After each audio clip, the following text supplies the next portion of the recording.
Welcome to a live episode of Surviving the Survivor. We bring you the best guests in all of true crime. Don't forget to subscribe and smash that like button. Here's your host, Emmy Award-winning broadcaster, JoAnne.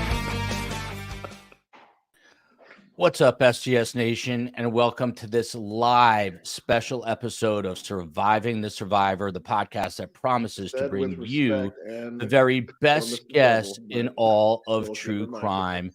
Today, of course, we are going to be watching together live the opening statements in the Charlie Adelson trial. We've got a roster of best guests here who you've seen before, top of the food chain, as we say, to help break this all down. We've got Carl Steinbeck, a former JAG military officer. He also is a combat veteran, now has his own law firm representing veterans and others out of the great state of Texas. From the University of Surrey in the United Kingdom, we've got Dr. Melissa Hamilton, who was also at one time, FANCI Fiction just reminded me, a corrections officer. So she brings a really unique perspective to all of this. And then, of course, the woman behind the avatar is FANCI Fiction. She is here in the flesh behind that avatar. Just a very quick note, obviously another horrific mass shooting in the United States of America. I don't know when or if this is ever going to stop. At least 22 reported dead in Lewiston, Maine, and the vicinity last night. A person by the name of Robert Card reportedly shooting up two different locations, and the manhunt is still on with dozens injured and the death toll expected to rise. So let's keep them top of mind this morning.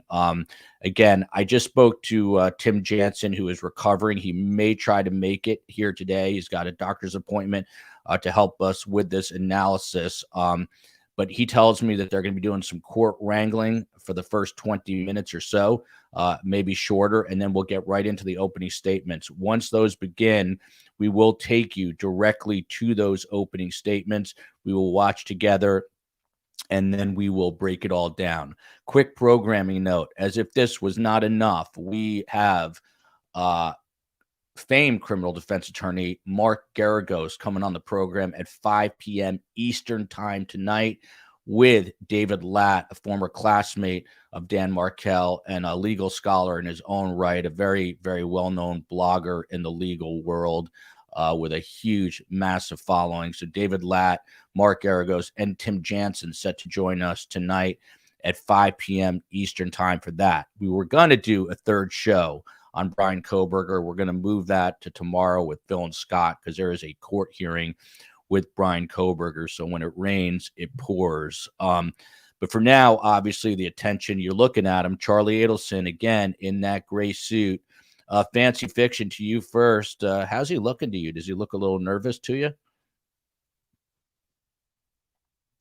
Sorry, I had to unmute. Good morning.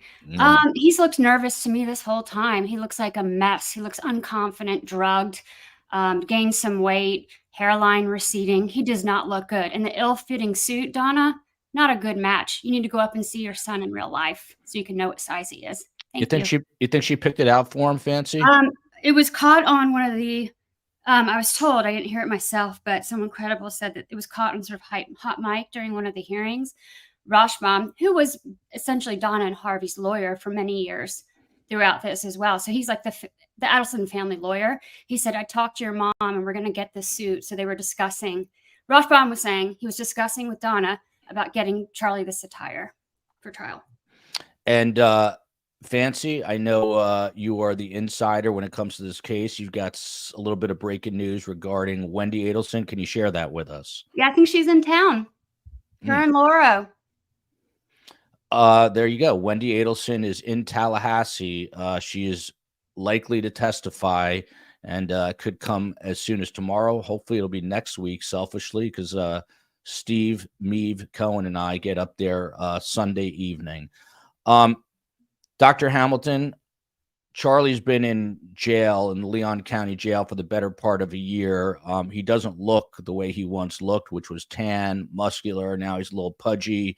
As FANCI said, a receding hairline put into this suit from his jumpsuit. What's it like to be in jail for a year as a former corrections officer? What kind of toll does that take on you mentally and physically? Well, interesting. It affects people differently. So we have some people who cycle in and out of jail, and jail time is nothing to them. But people like him, it is very different. This is his time has been substantially different than his entire life. So it would affect him much more than many of the other people in jail. And you are seeing it physically with him now, the toll that it has taken in the ways that you have mentioned. And I agree with FANCI that he looks nervous.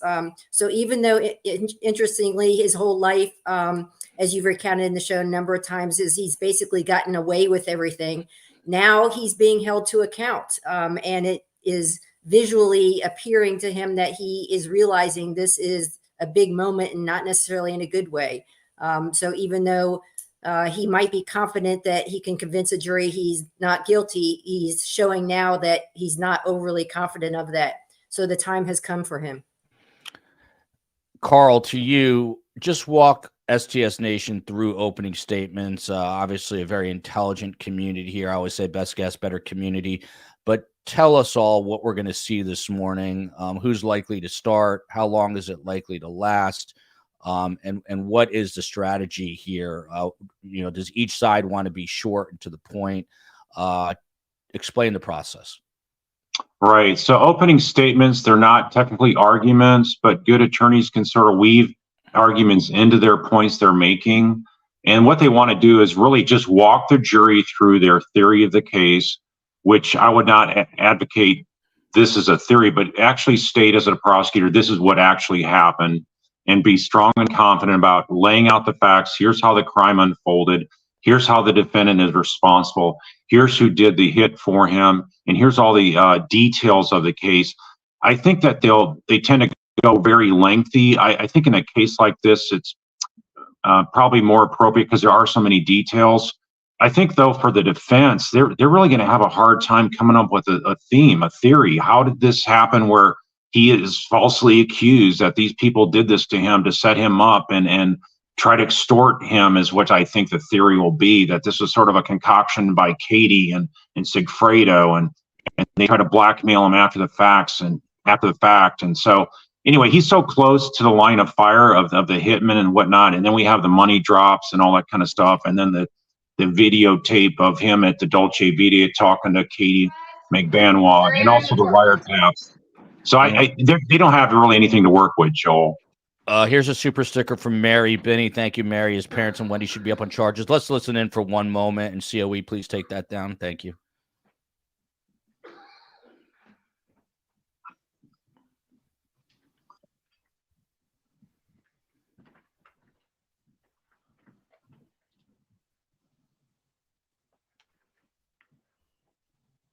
Everyone may be seated. Looks like the judge just walked into chambers. Let's continue to listen. That's Charlie Adelson, of course, in the middle, fixing his jacket. He does look quite tense to me. Good morning, ladies and gentlemen of the jury. Before we get started with the trial, I'm going to give you an instruction that's going to explain to you how the trial is going to be conducted. Space Ghost, if we could pump that volume anymore, that'd be great. Note-taking as well.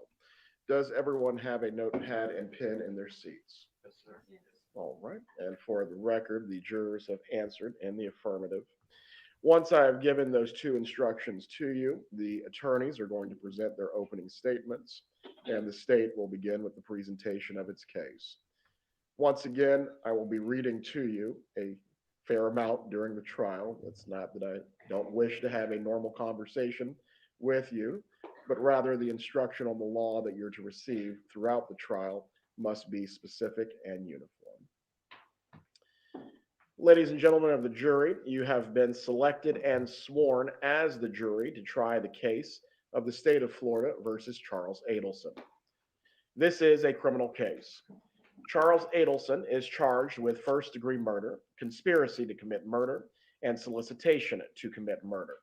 The definition of these offenses will be explained to you later in the trial. The state's charging document, which is called an indictment, is not evidence and is not to be considered by you as any proof of guilt. It will be my responsibility during this trial to explain the law to you. It is your solemn responsibility to determine if the state proved its accusations beyond a reasonable doubt against Charles Adelson in accordance with the law that I will provide to you. Thus, the province of the jury and the province of the court are well defined, and they do not overlap. This is one of the fundamental principles of our system of justice. Before proceeding further, it will be helpful if you understand how a trial is conducted. At the beginning of the trial, the attorneys will have an opportunity, if they wish, to make an opening statement. The opening statement gives the attorneys a chance to tell you what evidence they believe will be presented during the trial. What the lawyers say is not evidence, and you are not to consider it as such. Following the opening statements, witnesses will be called to testify under oath. They will be examined and cross-examined by the attorneys. Documents and other exhibits may also be produced as evidence. After the evidence has been presented, I will give you instructions on the law. The attorneys will then have their opportunity to make their closing arguments. Following the closing arguments by the attorneys, I will conclude in giving you final instructions. After the final instructions have been given, the alternate jurors will be released, and you will then retire to consider your verdict. You should not form any definite or fixed opinion on the merits of this case until you have heard all the evidence, the argument of the lawyers, and the instruction on the law that I will provide to you. Until that time, you should not discuss this case amongst yourselves. Your verdict must be based solely on the evidence or the lack of evidence and the law. I now instruct you not to communicate with anyone, including your fellow jurors, about this case. No communication includes no emailing, text messaging, tweeting, blogging, or any other form of communication. You cannot do any research about the case or look up any information that is related to the case. If you become aware of any violation of these rules at all, please notify my bailiff concerning the violation.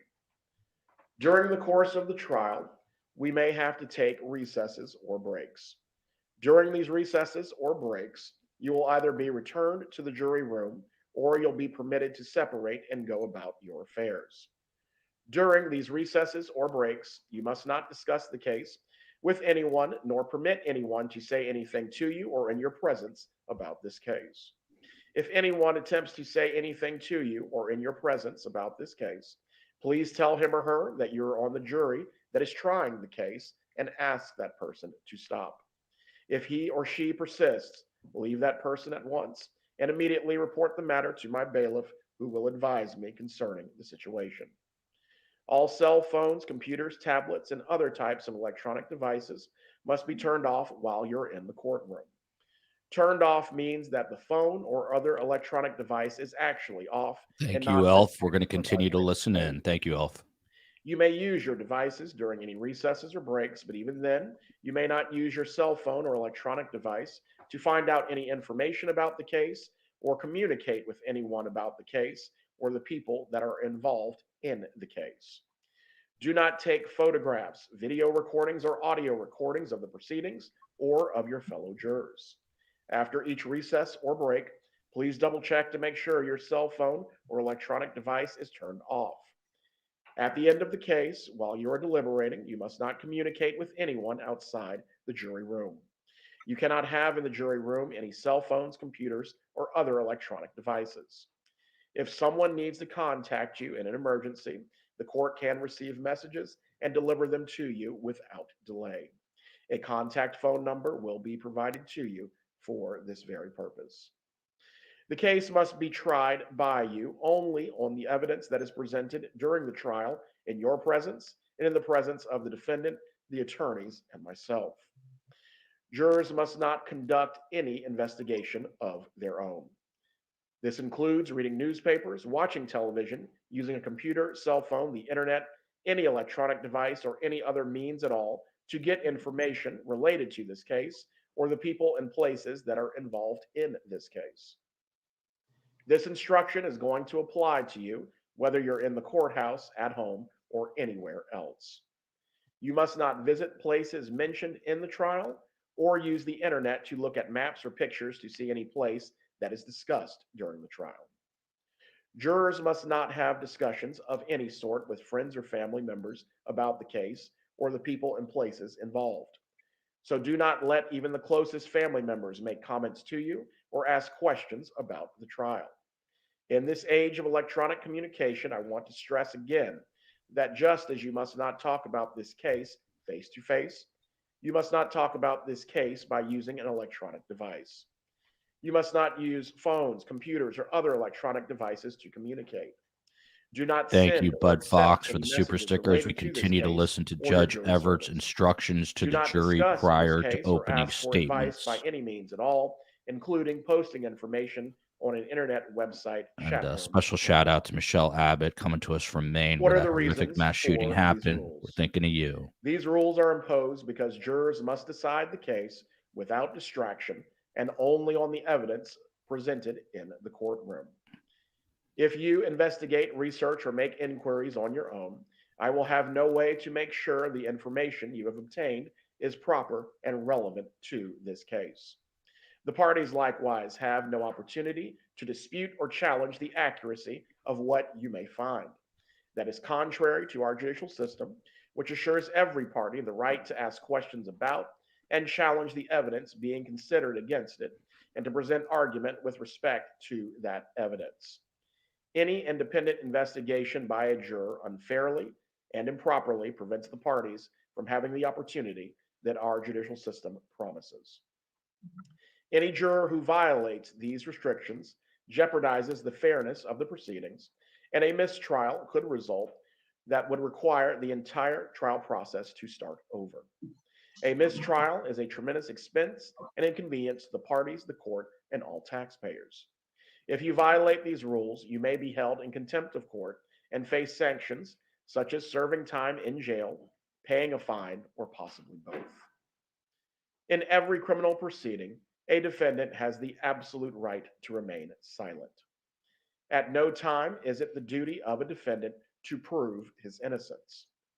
From the exercise of a defendant's right to remain silent, a jury is not permitted to draw any inference of guilt, and the fact that a defendant did not take the witness stand must not influence your verdict in any manner whatsoever. The attorneys are trained in the rules of evidence and trial procedure, and it is their duty to make all objections they feel are proper.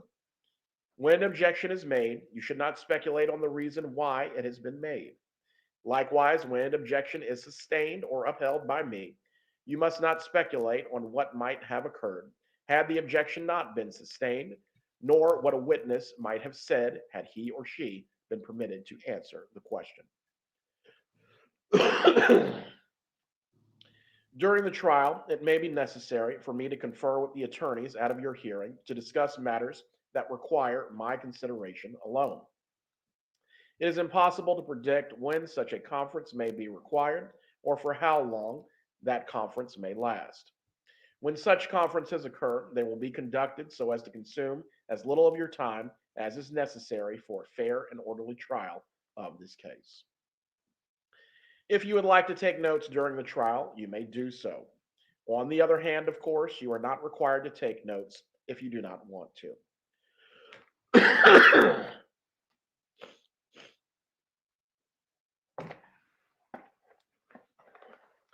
That will be left up to each juror as an individual choice. You have been provided with a notepad and pen for your use if you wish to take notes. Any notes that you take will be for your use. However, you are not to take your notepads from the courtroom. Shout out to Heather N. During any for recess gifting or break, 5 you are to leave memberships your as we notepads in continue your to seats, listen to and you will Judge have Stephen possession Everett of them give once again when we instructions reconvene. to the jury ahead of opening After you statements. have completed your deliberations in this matter, my bailiff will deliver your notepads to me. From there, they will be destroyed. No one will ever read your notes. If you choose to take notes, do not get so involved in note-taking that you become distracted from the actual proceedings. Your notes should only be used as an aid to your memory. Is the state ready to give its opening statement? Yes, Your Honor. You may proceed. Thank you. Here we go. Georgia Kappelman about to deliver opening statement to I know jury. that of We've been 15 introduced, but y'all people. haven't heard from me yet. My name is Sarah Kathryn Dugan, and I'm going to be representing the state of Florida in this case, along with Georgia Kappelman. The last couple of days, we've obviously been in jury selection. Thank y'all for your patience with that. I know there's a lot of waiting involved with that. In jury selection, you know, each side was able to kind of talk with you about your feelings and concepts.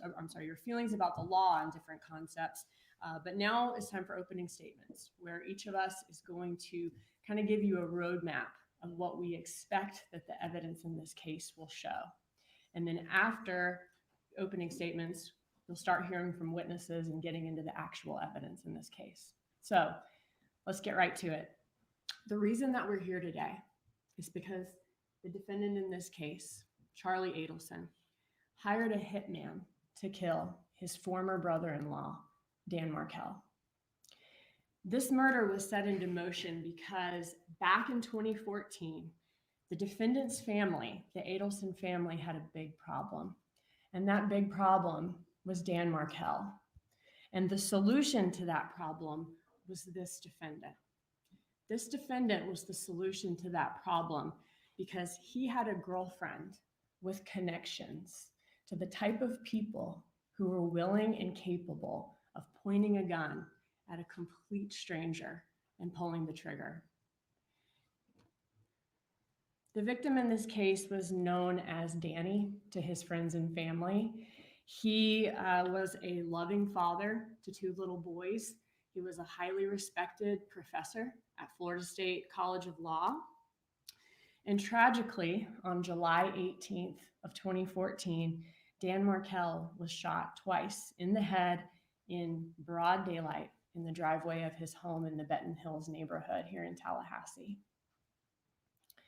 The last day of Dan Markel's life that day began like any other of his mornings that summer.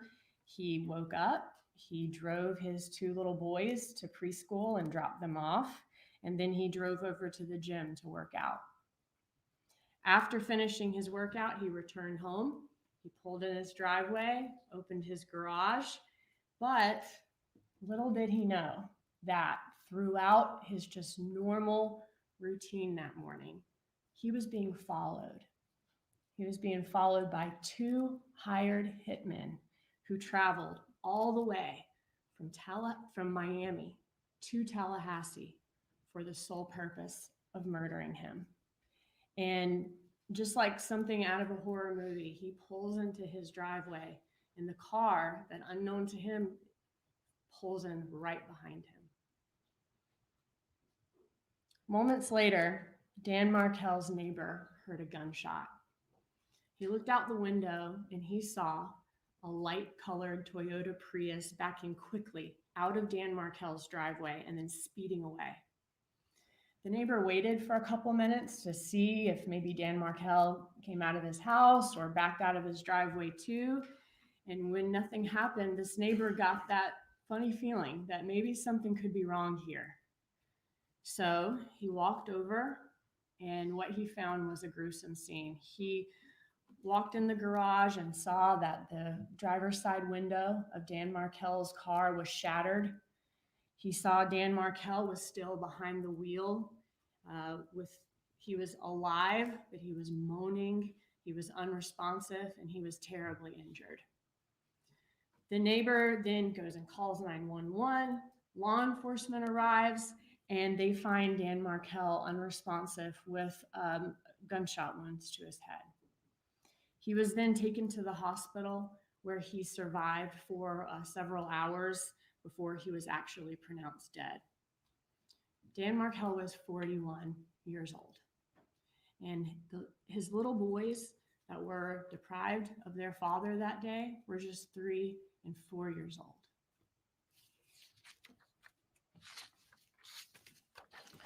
Law enforcement immediately began to investigate to figure out who shot Dan Markel. And the evidence they find sets them down 2 separate paths. One path is that they had to track down that light-colored Prius that the neighbor saw fleeing from the crime scene and identify who was inside that Prius. And the other path relates to Dan Markel's personal life. They looked to see who, if anybody, in Dan Markel's personal life would hate Dan Markel enough to kill him. And after years of tireless investigation by law enforcement, both of these two paths led directly to this defendant. So let's talk about the path involving Dan Markel's personal life first. In looking at who might have a motive to kill Dan Markel, law enforcement learned that Markel was entangled in a very nasty divorce with his ex-wife, who is the defendant's sister. Her name is Wendy Adelson. A review of their divorce case file revealed that Wendy Adelson asked the court to allow her to move back to Miami, where she was from, with the kids, in order to be near her parents, whose names are Harvey and Donna Adelson, and her brother, the defendant. Dan Markel was adamantly opposed to his children being relocated to Miami. He was a law professor here in Tallahassee. This is where he lived. This is where his kids have been raised. He wanted his kids to live here with him. And for this custody dispute, the judge ended up ruling in Dan Markel's favor. So Wendy Adelson was not permitted to move to Miami with the children. Unless, of course, something happened to Dan Markel. A review of Wendy Adelson's emails revealed that her mother, Donna Adelson, hated Dan Markel and was desperate to find a way for Wendy and her children, who were Donna Adelson's grandchildren, to be able to move to Miami. Donna Adelson suggests in these emails that y'all will hear about several ways that Wendy Adelson could threaten or bully Dan Markel into submission, into getting what she wanted him to do. Donna Adelson even suggested offering Dan Markel a $1 million bribe to allow the relocation, and even said that this defendant, Charlie Adelson, would pay a third of that $1 million bribe to Dan Markel to make that happen. The evidence in this case will show that Donna Adelson's closest confidant was her son, the defendant. She and the defendant talked multiple times a day, every day. He was the person with whom she would constantly vent and complain to about Wendy's situation. The defendant was also the person that Donna Adelson relied on to solve her problems.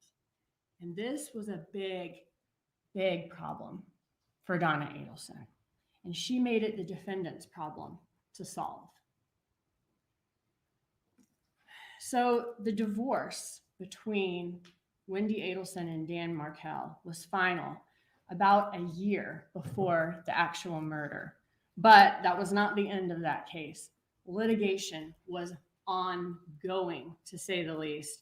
Each side would continue to routinely file violations of the custody agreement, violations of the settlement agreement, and that continued right up until Dan Markel's death in July of 2014. This was a highly emotionally charged situation between them leading up to his death. However, there was no physical violence that Wendy Adelson needed to be rescued from or anything like that. But make no mistake, this was a very messy custody dispute.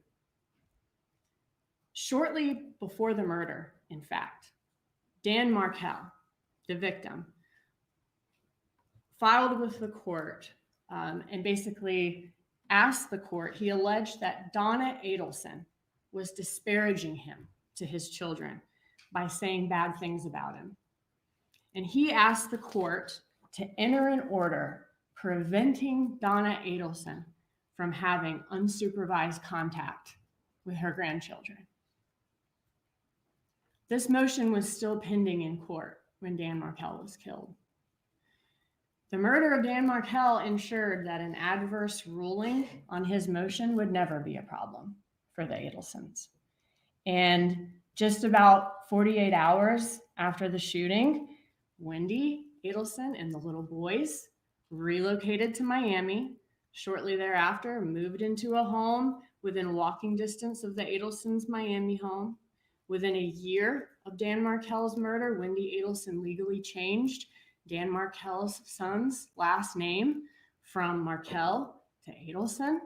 And just like that, their father was just effectively erased from their lives at 3 and 4. And the Adelsons family, their big problem had been solved. You'll hear during this trial that the Adelsons are a very tight-knit family.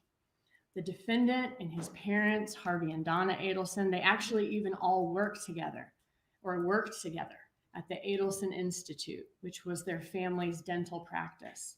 At the Adelson Institute, the defendant and Harvey Adelson were dentists, and Donna Adelson managed the office. After Dan Markel was killed on July 18, 2014, law enforcement interviewed Wendy Adelson. And Wendy Adelson acknowledged that her family had a motive to kill Dan Markel or to want him dead.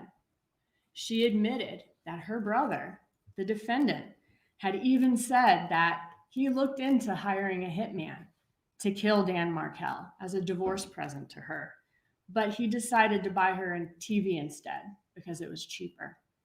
And coincidentally, or not, that TV that this defendant bought his sister as a divorce gift instead of hiring a hitman would be Wendy Adelson's alibi for the morning of the murder when the victim was killed by a hitman.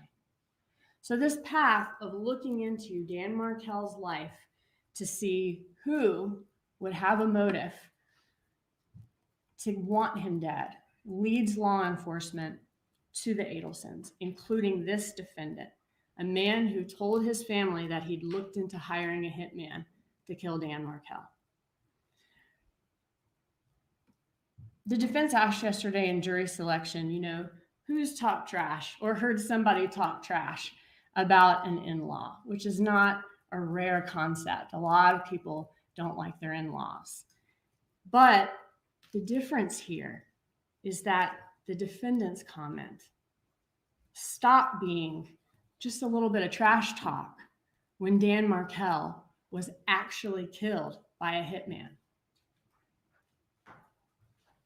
While the police are trying to investigate, who in Dan Markel's personal life may have a motive to kill him, they're simultaneously going down that second path I described to y'all, which was tracking down the vehicle that the neighbor saw fleeing the crime scene. When law enforcement retraced Dan Markel's steps the morning of the murder, they uncovered some chilling surveillance video of a Prius fitting the description of the one seen by the neighbor, following Dan Markel into the Premier Gym parking lot, waiting for an hour while he was inside, and then following him home from Premier Gym back to his neighborhood. They got these surveillance images from city buses, from Premier, from everywhere they possibly could. And these surveillance images, coupled with a massive amount of phone data and SunPass records gathered in this case, helped police to eventually track down the exact car used in this crime. But police still had to figure out who was in the Prius and why did they kill Dan Markel. As part of this really painstaking review that law enforcement did of all of these records, and when I say painstaking, finding this Prius and finding all of this evidence and all of these records was not an easy task, and it took longer than your average investigation. It was very difficult to do. They combed through tons of phone records and even did what's called a tower dump, which is where law enforcement collected a list of all of the cell phone numbers that communicated with the cell tower that serviced different spots in Tallahassee that Dan Markel was at that morning, including Premier Gym, when the suspect's Prius were there, because they thought if the person in the Prius was using their phone at the time, then their number will be somewhere in this tower dump. They combed through all of that data, and they found a number with a Miami area code belonging to a man named Sigfredo Garcia. Law enforcement examined all of Garcia's call logs and saw that he was in frequent contact with another number that was also present at Premier Gym that morning. And that number belonged to a man named Luis Rivera. Luis Rivera is a lifelong friend of Sigfredo Garcia and is also from Miami. Police then looked at all of Garcia and Rivera's phone records, which showed that their phones left Miami about 2 days before this murder on July 16th of 2014. The phones came to Tallahassee, and on the day of the murder, July 18th, they followed Markel to Premier Gym. The phone data is consistent with both men turning off their phones just minutes before the murder and leaving their phones off until about an hour or so after the murder, when they're well on their way back towards Miami. And then a bank's ATM camera caught both Garcia and Rivera in that light-colored Prius once they arrived back in the Miami area when they stopped at an ATM. So,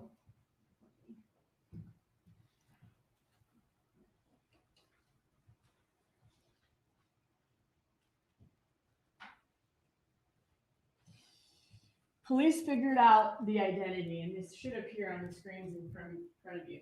The identity of the two men responsible for following and killing Dan Markel. Luis Rivera, his nickname is Tato, and Sigfredo Garcia, his nickname is Tudo. But they continued to look for evidence of why two seemingly random men came all the way to Tallahassee to kill a man, Dan Markel, that they'd never met. You know, what or who is the connection between these killers and the victim? Well, phone records reveal that one of Sigfredo Garcia's most frequent contacts was a woman named Kathryn McManua. Her nickname is Katie.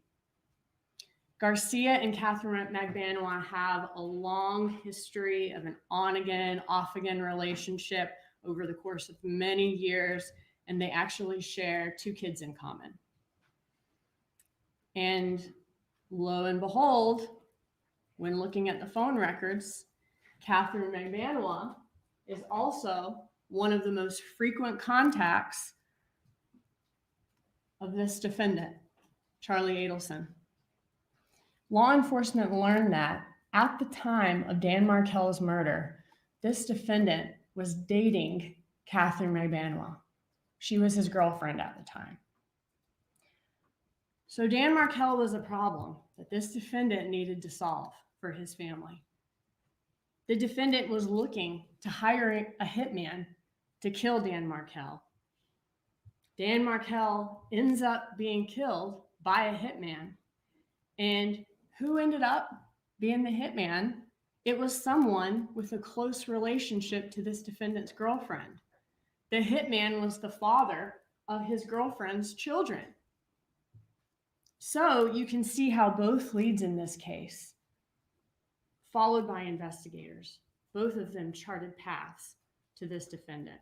Not only did looking into the motive lead law enforcement to the defendant because he wanted to hire someone to kill Dan Markel, but looking into the car, fleeing the scene, also led law enforcement to the defendant through his girlfriend at the time. So 2 different investigations arriving at the same conclusion.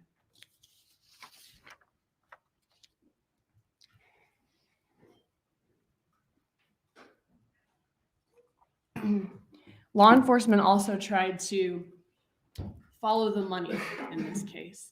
And that was a third way that the evidence in this case points to this defendant.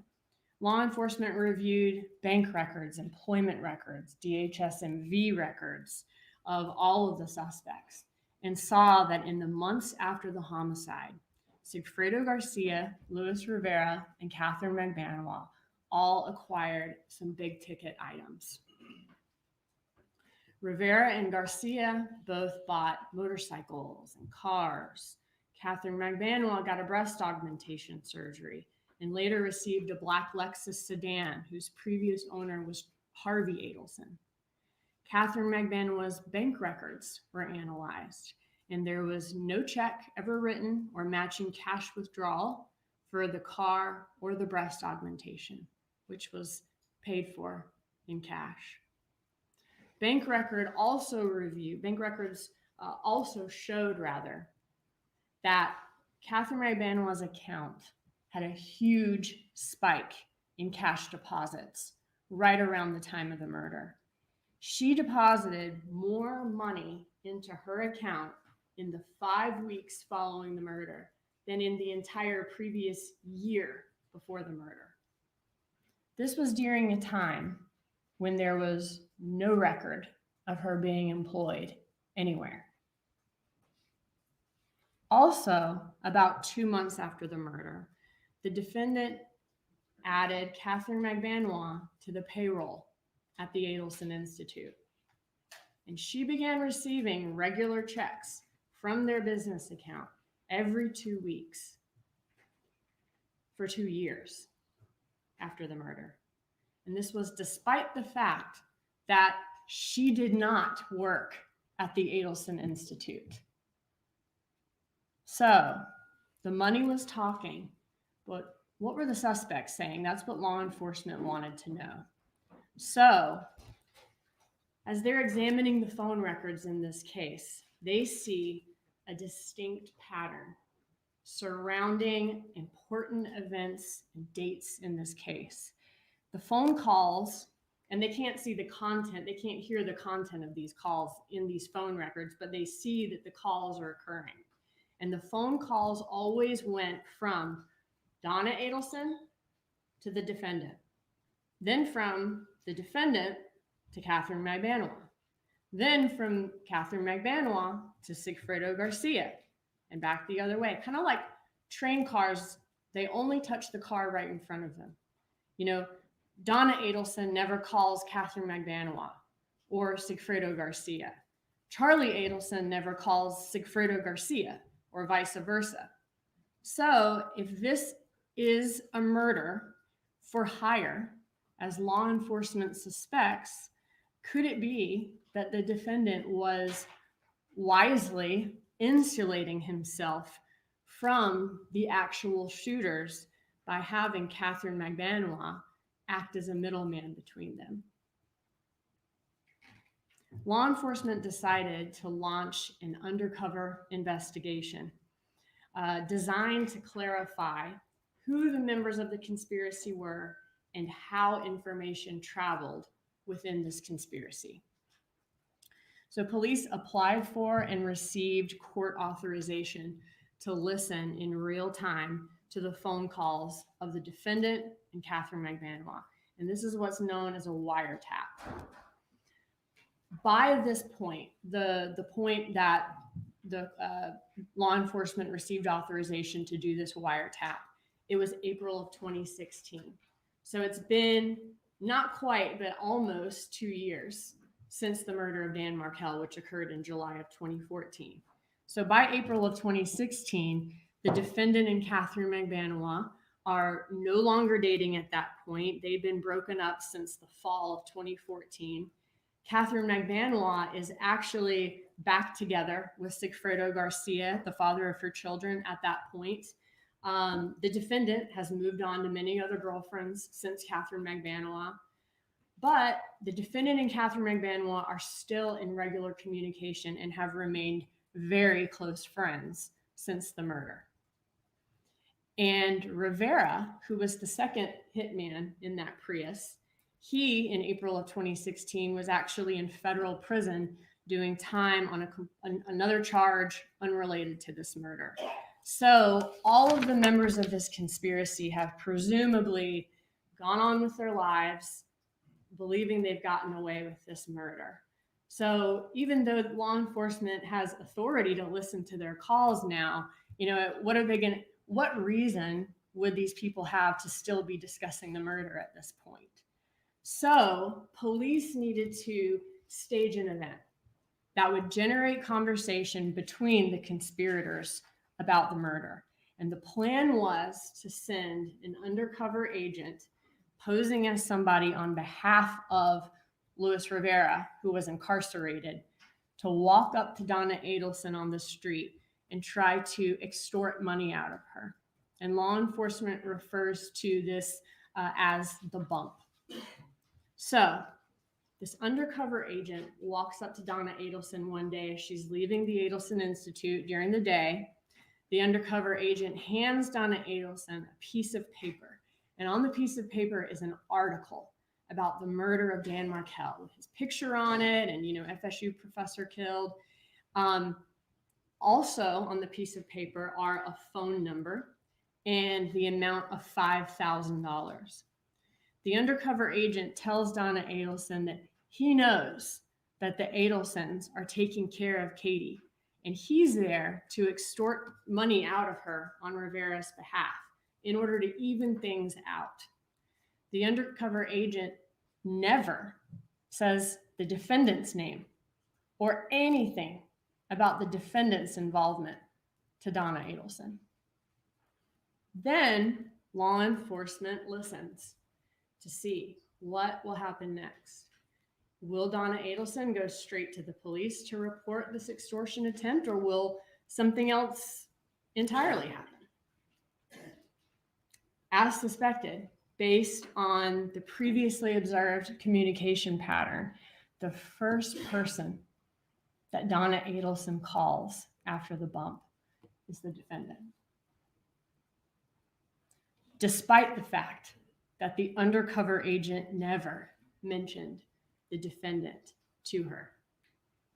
On that first call, one would think that Donna Adelson would say to her son, it's so crazy. Some man came up to me and he's handed me this article about Danny's murder, and he's seems like he's demanding money from us.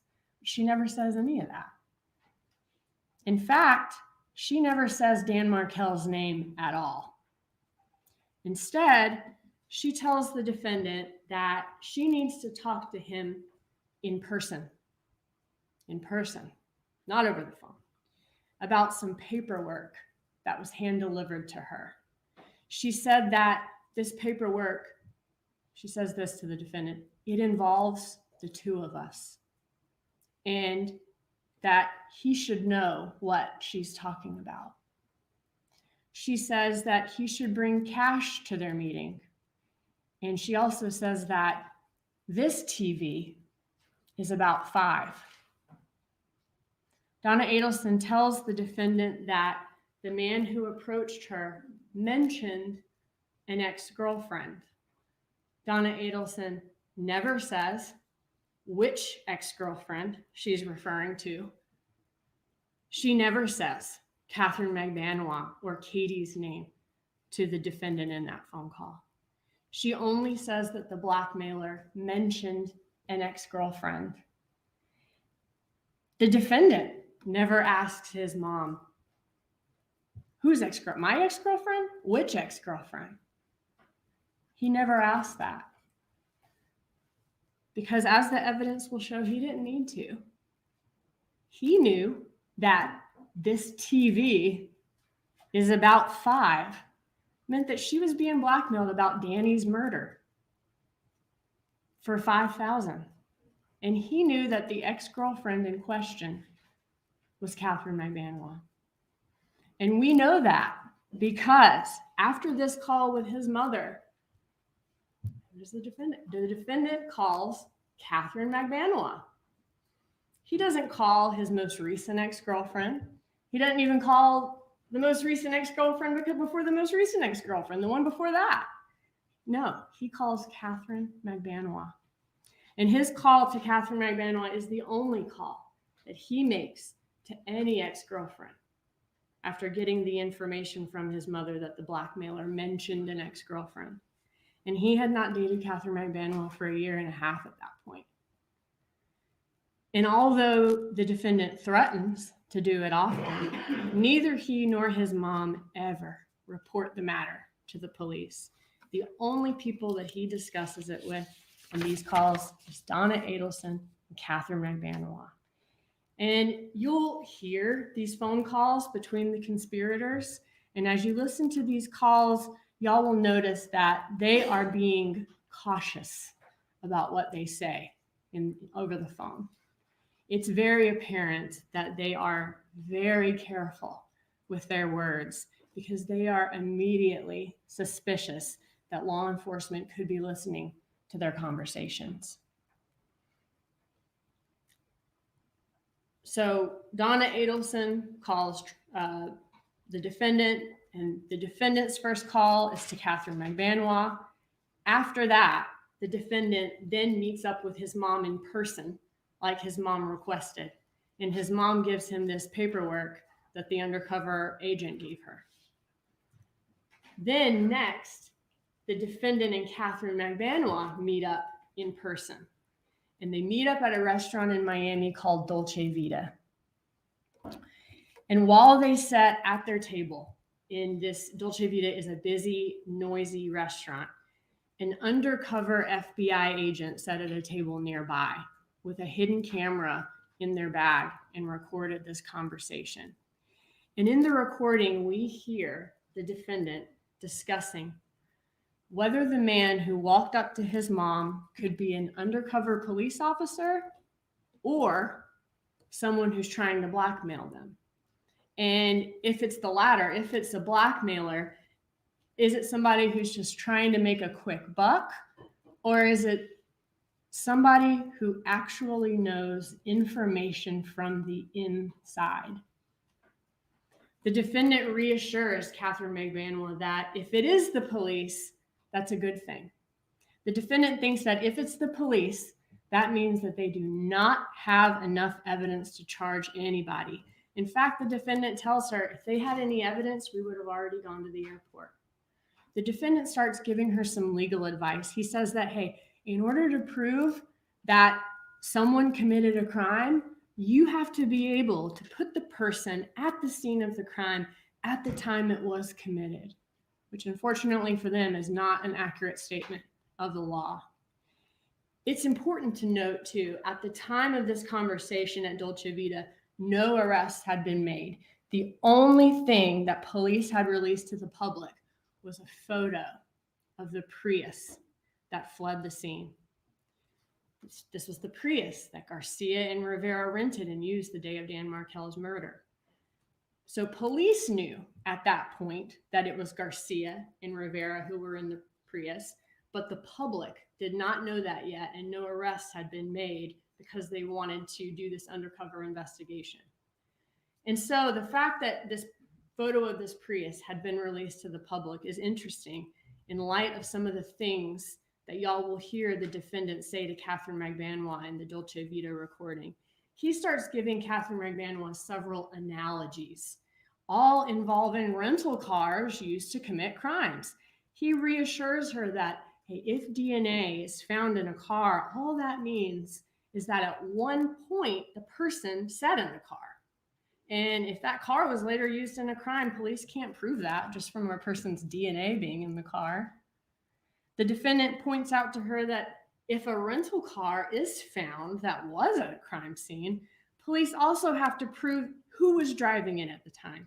He gives her a very relevant hypothetical of her renting a car in Miami and someone asking to borrow it and driving to Orlando to commit a robbery, and how she would be innocent in that hypothetical because she wasn't in the car at the time of the robbery.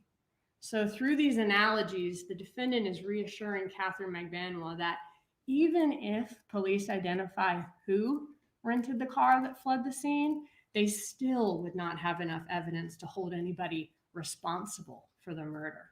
even if they did find out it was Garcia and Rivera. The defendant also says that crimes are tough to prove unless someone actually witnessed the suspect commit a crime, or a suspect makes a confession, or a suspect is caught on a wire talking about the crime. So the defendant's trying to reassure her about the lack of evidence. And hey, as long as we all stay quiet, then we don't have anything to worry about. At one point, the defendant asked her, let me ask you a question.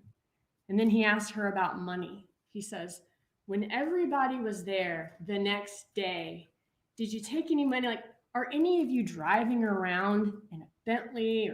Or no, it's not like any of you are driving around in a Bentley or cruising around in a mega yacht.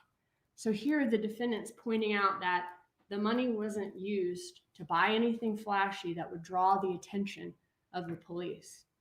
And when discussing, and you all will hear during the course of this trial why his statement or his question about the money from the next day is particularly important. The evidence will show that Kathryn McBanois went to the defendant's home the night of the murder, where he paid her in cash. And the next day, Kathryn McBanois paid Garcia and Rivera their cuts of the money. When discussing the possibility of whether this is actually some gangster trying to blackmail his family for money, the defendant says that whoever this person is, whoever it is, knows information. The defendant told Kathryn McBanois that there are two ways of dealing with this guy. They could call the police, but then the guy blackmailing them would be charged with trying to blackmail his family. And the blackmailer would start talking, and he would start calling out Kathryn McBanois's name. And then police are going to be asking questions about what happened. The other option is to pay the blackmailer, but let him know that this is a one-time thing, and try to scare the blackmailer off by saying, hey, if you come around again, we're going to the police. So the defendant then gives Kathryn McBanois very precise instructions. He wants her to call the blackmailer and tell him that, this would be what he wants Kathryn McBanois to say. My friends, meaning the Adelson family, have no idea what you're talking about. And I don't have any idea what you're talking about either. But the name of the person who you said is incarcerated sounds familiar. So I'm going to give you this money as charity to help the less fortunate, but don't contact these people again, or they're going to go to the police. And the defendant said he would give Kathryn McBanois the $5,000 to pay off the blackmailer, except he's concerned, though, that this won't resolve the issue for good. The defendant is worried that this guy is not going to go away, that he's going to keep coming back for more and more money. And the defendant offers a solution to have this blackmailer killed. And he says he's willing to pay whatever it takes. The defendant tells her that, this is the defendant talking to Kathryn McBanois, this guy, meaning the blackmailer, is effing with him and his wife. And you better kill him or he's going to be a big problem because he knows who you are. And the defendant then says, if he can't handle this, I'll have somebody else do it. The defendant says, so help me God, if they fuck with my family, it's going to be Nazi shit because this will be done. I mean, Katie, I don't care what I spend.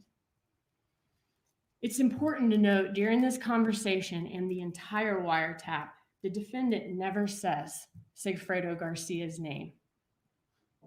But the evidence will show that the defendant was talking about Sigfredo Garcia when the defendant says that the blackmailer was effing with him and his wife. And if he can't do it, I'll find someone else who will. Because immediately after that, the defendant checks with Kathryn McBanois to make sure that Garcia has no hard feelings towards him, no reason not to help him. He says, hey, I have you on salary. You think he'd be happy about that? And he also says, I mean, our paths never crossed, meaning, hey, Garcia wasn't in the picture when he and Kathryn McMahon were together. There wasn't any overlap. After hearing that the defendant wants someone killed and is willing to pay whatever it takes to get it done, Kathryn McMahon then asks the defendant to help her out. And the defendant reassures her that she'll be taken care of by saying, he says, I don't have to. Sometimes those chairs can be a little wobbly. I know this is taking a bit, but I'm almost done. Thank y'all for being patient. All right, so she asks him to help her out. And the defendant reassures her that she'll be taken care of. He says he doesn't have to tell her the things that he'll do for her. He shows her what he'll do for her. She doesn't have to ask him for anything. He looks for things to do. He says, hey, when someone's birthday's coming up or there's car problems, she doesn't have to ask. He looks for ways to help. And after his meeting with Kathryn McMahon, the defendant immediately calls Donna Adelson to let her know that everything's fine. And he does this using some pretty obvious code words, which y'all will hear. And you'll hear the conspirators often use words to mask the meaning of what they're actually talking about. Kathryn McMahon then, also using these code words, tasked Garcia with calling the number on the paperwork and finding out if a blackmailer is a legitimate associate of Rivera or not. And in the series of recorded calls that follow, you guys are going to hear these conspirators talking and using words like TV, false leads, listings, properties, clients, rap songs, CDs, pot-bellied pigs, relationship advice, all these different terms that are normal terms any of us may use, but they're used in context in these calls that if you're listening to the conversation, do not make any sense. For example, in the calls, the defendant and Kathryn McMahon don't outright debate the pros and cons of whether they should pay this blackmailer. Instead, they talk about the fact that this property is cheap. They might expect a property like this to even be $1 million.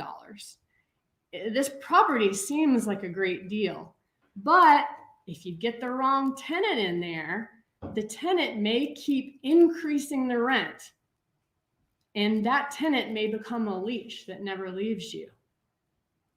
So it will be up to y'all to decide whether this defendant is actually worried about a future tenant of a property that might raise the rent and pay him more money, or if the defendant is actually worried that if he pays off the blackmailer, then the blackmailer may continue to come back again and again, or send a cousin or a friend to become a leech that never leaves him, that he can't get rid of. In another of these calls, the defendant tells Kathryn McMahon that whoever this person is, this blackmailer is, he's got a lot of effing details. And in another, they discuss the fact that this blackmailer is not from the inside. And the defendant says that this guy is probably not from the first layer, but the second layer.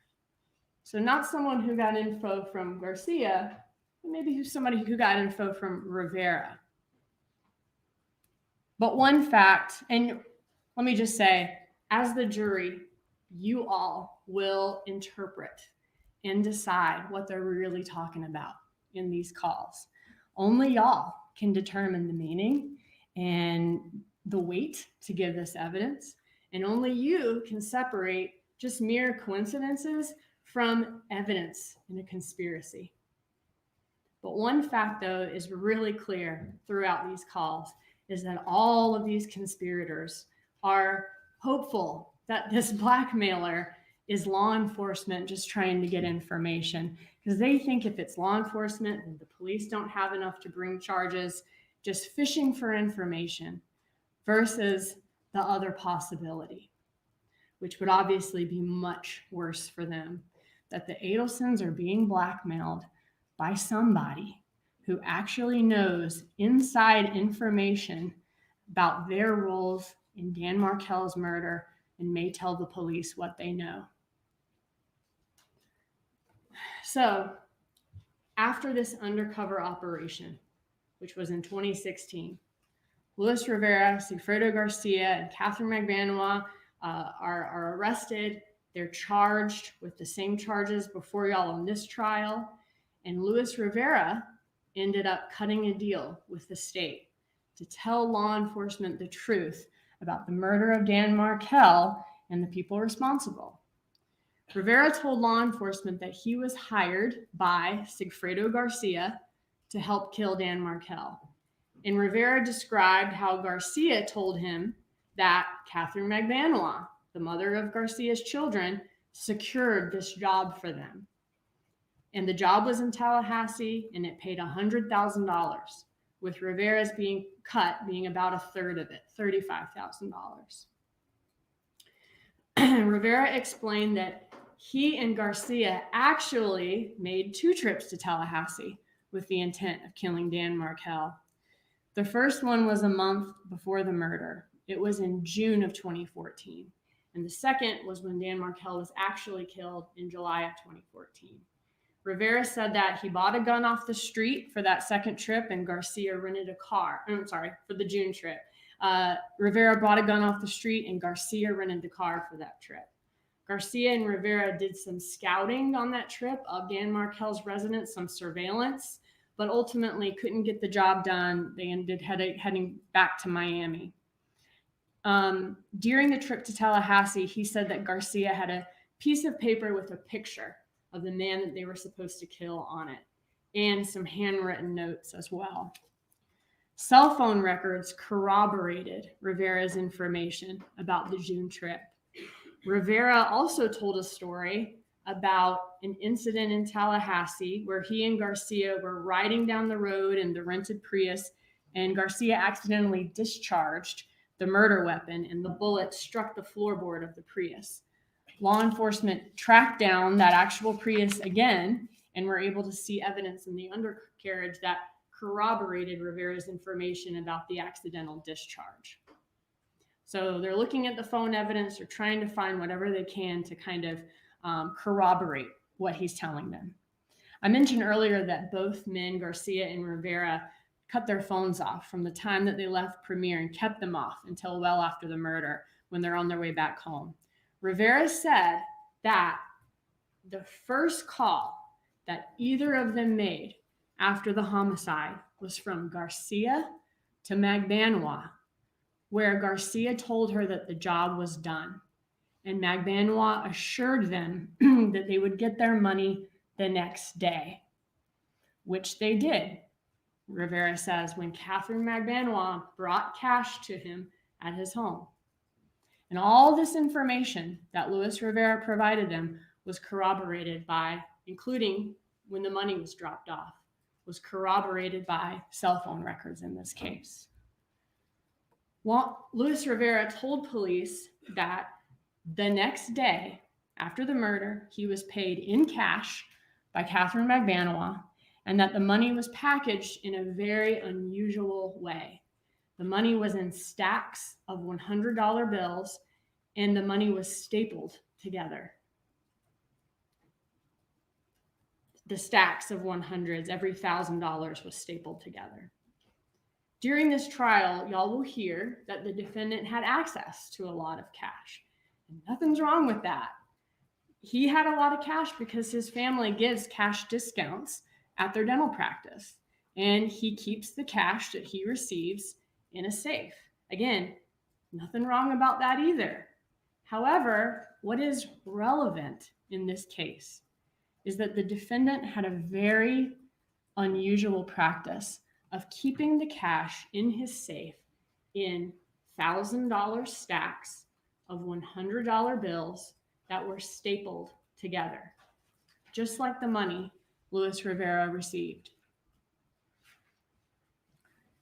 Over the last few years, since the 2016 arrests and interview of Luis Rivera, law enforcement has not stopped working on this case. There were trials in 2019 and 2022, so right before the pandemic and right after the pandemic, of co-conspirators. Law enforcement also continued to try to gather all the evidence that they possibly could. They continued to interview people who may possibly have any information about the case. They tried to clarify any audio recordings that couldn't be clearly heard. While the phone wiretaps are very clear, the wiretap conversations that took place in public places when these people were meeting in person were not clearly audible back in 2016. Some still aren't, but because these public places are often too noisy. For instance, the recording of the conversation between the defendant and Kathryn McManua at Dolce Vita had too much background noise to be able to clearly hear what the conspirators were talking about. However, since 2016, as technology developed over the years, and thanks to law enforcement's just continued dedication, law enforcement eventually found an expert that was formerly employed by the CIA with improved technology and enough expertise to clarify this recording at Dolce Vita that y'all will hear. And he did that by being able to reduce as much background noise as possible. And once this recording was clarified, which was actually just early last year in 2022, the state arrested this defendant. The presentation of this evidence, as y'all can see from opening, it's a lot. It's a lot of information. It's going to take a little bit of time, and it may be tedious at times. And I want to thank y'all in advance for the careful attention to all of the evidence y'all see and hear during this trial. When you'll see that this defendant carried out his plan to hire a hitman to kill Dan Markel. He conspired and he solicited Kathryn McManua to get this murder done. And he paid her for the job once it was completed. This defendant acted in furtherance of this murder plot that went beyond just thinking about it or talking about it. And these acts make him guilty as a principal to first-degree murder, just as if he pulled the trigger himself. While the defendant's choices helped solve a problem within his family, they came at a very high price. He took the life of a loving father of 2 little boys, and he caused a lifetime of grief for Dan Markel's loved ones. Y'all heard a lot in jury selection about how important this trial is to the defendant, which I'm sure it is. But Dan Markel was loved. He was a brother. He was a son. And this trial is his family's opportunity to see justice done for the person who set up their son's murder. And at the conclusion of this evidence, y'all will be convinced beyond any reasonable doubt that this defendant is guilty. And at that point, we'll ask you for the only verdict that does justice in this case, which is a verdict that the defendant is guilty as charged. Thank y'all. Is the defense prepared to give its opening statement? That was Sarah Dugan delivering opening statements. She went just about an hour. This is Defense Attorney Daniel Rashbaum getting ready to deliver his opening statement. And then we'll get analysis from the best guests.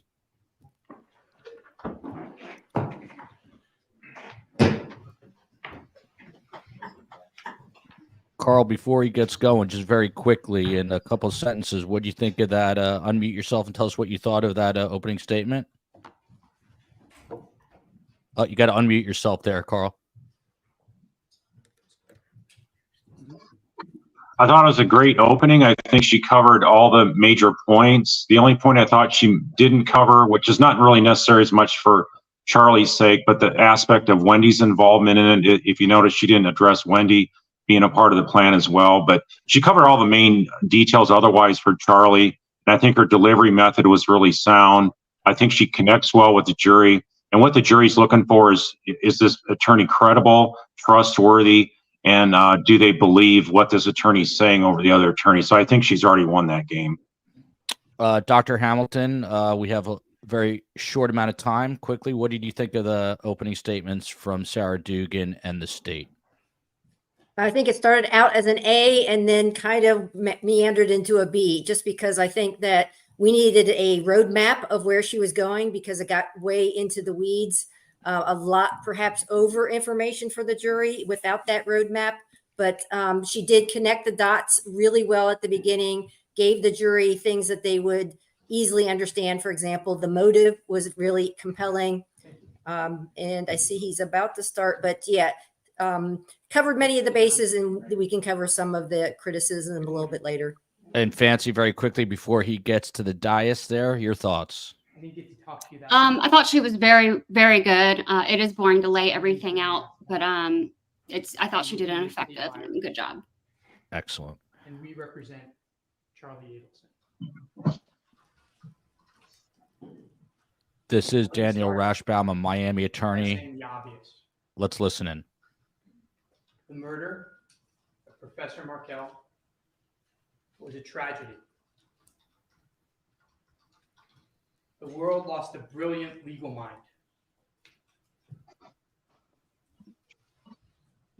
His family lost a son and a brother. This community lost its sense of security and lost a good citizen.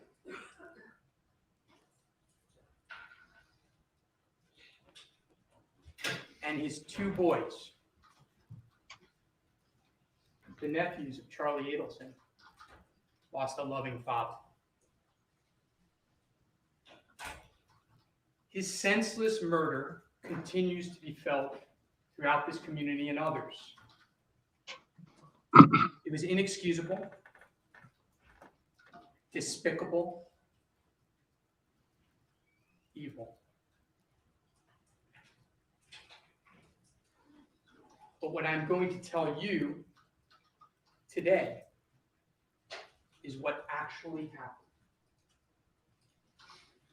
You will see that Charlie Adelson had nothing to do with the murder of Professor Markel. You will see that the state cannot come close to meeting its burden. Why? Because Charlie Adelson is innocent. Now, I don't have to prove innocence. What I'm telling you, I very rarely say in a courtroom as a defense lawyer. Charlie Adelson is innocent. And we'll get there. But the next thing I'm going to tell you, I also rarely say in a courtroom. And you may be surprised to hear this from a defense lawyer. I have great respect for the prosecutors and law enforcement on this case. I have admiration for their efforts after the murder of Professor Markel in trying to find out who did it. You will see that they spent countless man hours, cell phone tower dumps, surveillance videos from a boatload of places, buses, cameras on the street. Great law enforcement activity. And it paid off. They got the three killers. They convicted them. Sigfredo Garcia, convicted for life. Luis Rivera, Kathryn Magbanua, convicted for life.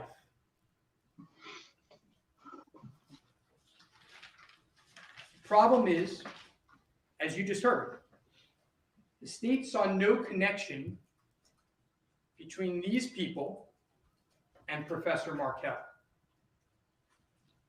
So from the very outset, the state suspected the Adelsons. the family. You saw the chart. It wasn't limited to Charlie Adelson. Unindicted co-conspirators in this case, the state has said it, Wendy Adelson, Donna Adelson, Harvey Adelson. The state knew, as you heard, that Wendy Adelson and Professor Markel had gone through a brutal divorce. You're going to see it. But they couldn't find the connection. But then they had their aha moment. As you heard, they determined that at the time of the murder in 2014, Charlie Adelson was dating Kathryn McBaniel. And they learned that Kathryn McBaniel had a previous relationship, on again, off again, with Sigfredo Garcia. They learned that Sigfredo Garcia and Kathryn McBaniel shared 2 children together. They had their connection. The problem is, that's where the state began to guess, began to make assumptions. And you will see, we will show it, that those assumptions didn't make sense. Now, I love jigsaw puzzles. I've loved them since I'm young. The reason why I love them is because they only work if every piece fits. No matter what you do with the jigsaw puzzle, if a piece doesn't fit, it becomes a mess. You can't hammer it, and you can't ignore it. Because if you ignore it, you have holes in the puzzle. What you're going to see is, with regards to this case, that's exactly what the state tried to do. They heard things, they saw things, but there were problems. They couldn't fit all the pieces together under their theories that they told you about today. I'm going to show you how those puzzles, those pieces, they didn't fit. They don't fit. And why? Respectfully, the state does not know what happened on July 18, 2014. On that day, 2 crimes occurred. The first one, the state knows about, and that was the brutal, heinous murder of Professor Markel. The other one, they don't know about. They're about to find out, like you, because that day would forever change Charlie Adelson's life. But before we get there, I like cliffhangers. It's important to give you some background and timeline of the events.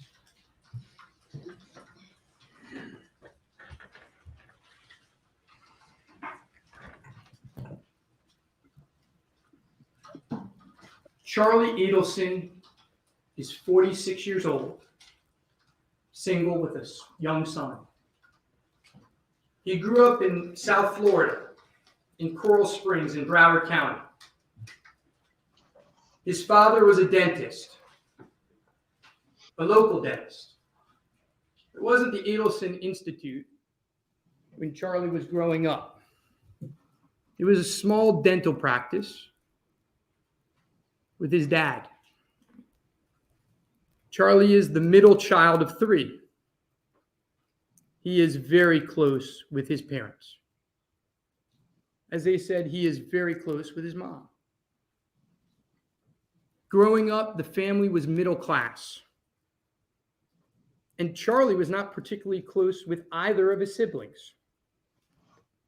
He grew closer with Wendy as they got older. He went to college at the University of Central Florida, went to dental school in South Florida, and then periodontic school. When he graduated as a periodontist, he had an idea. Rather than work in his own practice, he figured that he could travel around to dental practices all over South Florida. He would be a traveling periodontist. So what you are going to learn in this case is that Charlie Adelson had practices from the very south of South Florida to as far places as Jupiter. He was in the car sometimes for hours in a day. And he worked a lot. You're going to see that. He was a workaholic. He spent a lot of time in that car. And what did he do when he was in the car to pass the time? He spoke a lot on the phone. He would talk to whoever would listen to him. And you're going to see in this case, this is one thing we won't deny, Charlie Adelson likes to talk. And he likes to repeat himself. And who would he speak with the most? He'd speak with his girlfriend. He'd speak with his mom. He'd speak with his friends. Now, Wendy Adelson, who's a state witness, followed a different path. She went to a prestigious university in Boston. She then went to school in England on a Truman Fellowship, and later went to law school. She got scholarships for law school and college. Soon after starting law school, she met Dan Markel, and they fell in love. They got married. They ultimately moved to Tallahassee, where they both worked for FSU. Professor Markel as a law professor of the law school. Charlie Adelson didn't have much to do with either Professor Markel or Wendy during their marriage or before their marriage. He would talk to his sister periodically, maybe once every 2 or 3 weeks. They lived in Tallahassee for years. Charlie Adelson visited him in Tallahassee 2, maybe 3 times. Charlie loved his sister. He sought advice from her, as she did with him every once in a while. But they weren't super close. They were brother-sister. The truth is that Charlie Adelson was a little self-centered. He was building his career. See, that traveling periodontist, in the beginning, it wasn't that successful. But by the time of this case, in the 2013-2014 time period, you're going to see that Charlie Adelson was making a lot of money. His practice was booming. He was working 6, sometimes 7 days a week. You'll see it on the wires. You'll see it in text messages. He would start his day early in the morning, and most days he wouldn't get home till 8, 9, 10 at night. At the time when this murder occurred, he was not married. He had no kids. He had a lot of money. And he was living a very good life. Now, in 2012, Wendy Adelson, on a trip down to South Florida, confides in her brother that she was having problems in her marriage. She told Charlie that she and Professor Markel had been going through marriage counseling. She asked him what he thought. He said, look, I want you to be happy, but you have to do what's best for you. I'm here to listen. Charlie had no involvement whatsoever in Wendy's decision to divorce Professor Markel. You'll hear that. And in September of 2012, Wendy filed for divorce. And you're going to hear about how she filed for the divorce, and you're going to learn that Charlie had no involvement in her leaving the house. Had nothing to do with him. But we got to talk about TVs. And you're going to hear a lot about TVs in this case. Excuse me.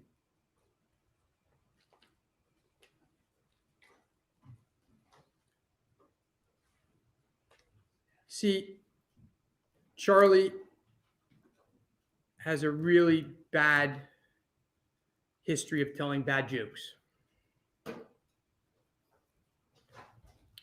So when Wendy left the house, his mom told him that she didn't have a TV. He asked her, he said, what can I do to help Wendy? She's moved to a new place. She's left most of the stuff behind. What can I do to help? And his mom said, she doesn't have a TV. He said, okay, when you go to Tallahassee, go to Best Buy, buy a TV for Wendy, and I'll pay you for it. And so Wendy got the TV, and she called Charlie. This is back in 2012. The murder's in 2014. And she thanked him for the TV. And he didn't say he looked into hiring a hitman. He joked, a bad joke. And he said it was cheaper than hiring a hitman. Now, not only was it a bad joke, but you're going to hear in this trial, Charlie repeated the joke. He repeated it a lot to a lot of people. You're going to hear that he repeated it as late as March of 2014. So the man that they think hired a hitman is joking to others about hiring a hitman. Puzzle pieces. And you're going to learn why his repeating of that joke is going to be so important. I'm going to tell you in a little bit. Keep in the back of your mind. But let's first go back to the divorce. The divorce was bitter. It was emotional. Wendy Adelson and Professor Markel, they'd have good times. But when things were bad, they would fight about everything. And in January of 2013, Wendy Adelson filed a motion to relocate to South Florida with her two boys. That motion was opposed by Professor Markel. Now, what you're going to learn in this trial is that Wendy Adelson never thought that motion would be granted. Her lawyer told her that motion would never be granted. But she said, let's give it a shot. Charlie had very little to do with the motion. He knew she was filing it. He knew she didn't have much chance of getting it. And the motion was denied. When it was denied, It didn't change Charlie Adelson's life one bit. But unlike Charlie, his mom and dad were upset. They were upset because their daughter had a job opportunity in South Florida. She had no family support in Tallahassee, and they wanted her home. And you will see that Donna and Harvey Adelson are very involved in their children's lives. We won't run away from that. You will see that Donna Adelson and Harvey came up with a lot of crazy ideas. I mean, crazy ideas. You're going to see them. You've heard about some of them. When they show you those crazy ideas, take a look if any of them includes murder. Doesn't. Take a look at any of those crazy ideas include anything illegal. It doesn't.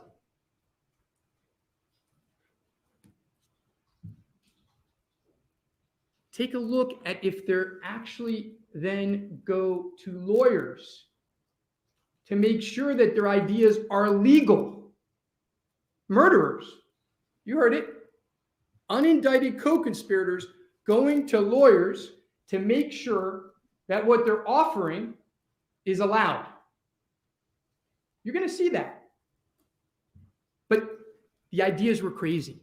You're going to read the emails, a lot of emotion. A mother-in-law, a grandmother with a lot of emotion. And you're going to see that Wendy Adelson, she rejected them. She rejected the ideas.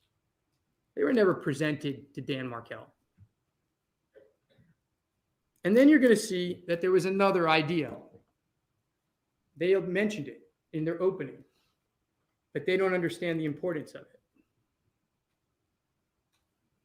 See, at one point in time, Donna Adelson and Harvey Adelson came with an idea to pay Professor Markel $1 million to allow their daughter to relocate.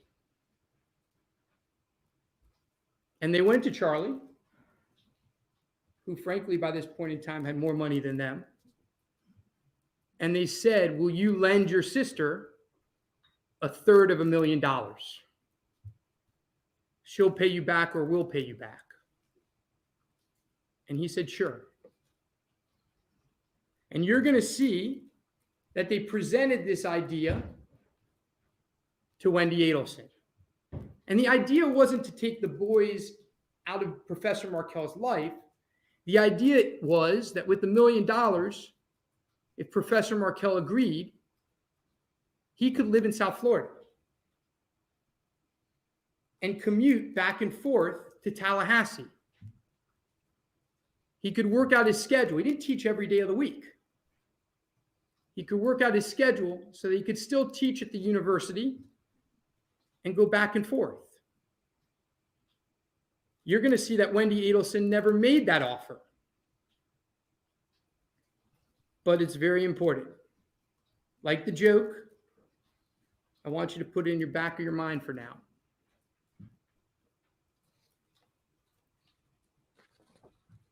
Let's fast forward to October 2013.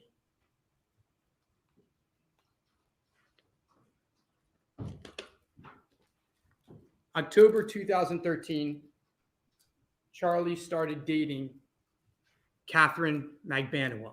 We'll call her Katie. She was beautiful. She was smart. Like Charlie, she graduated from UCF. She was hardworking. He met her in one of the dental practices. At first, the relationship was casual. They wanted it that way.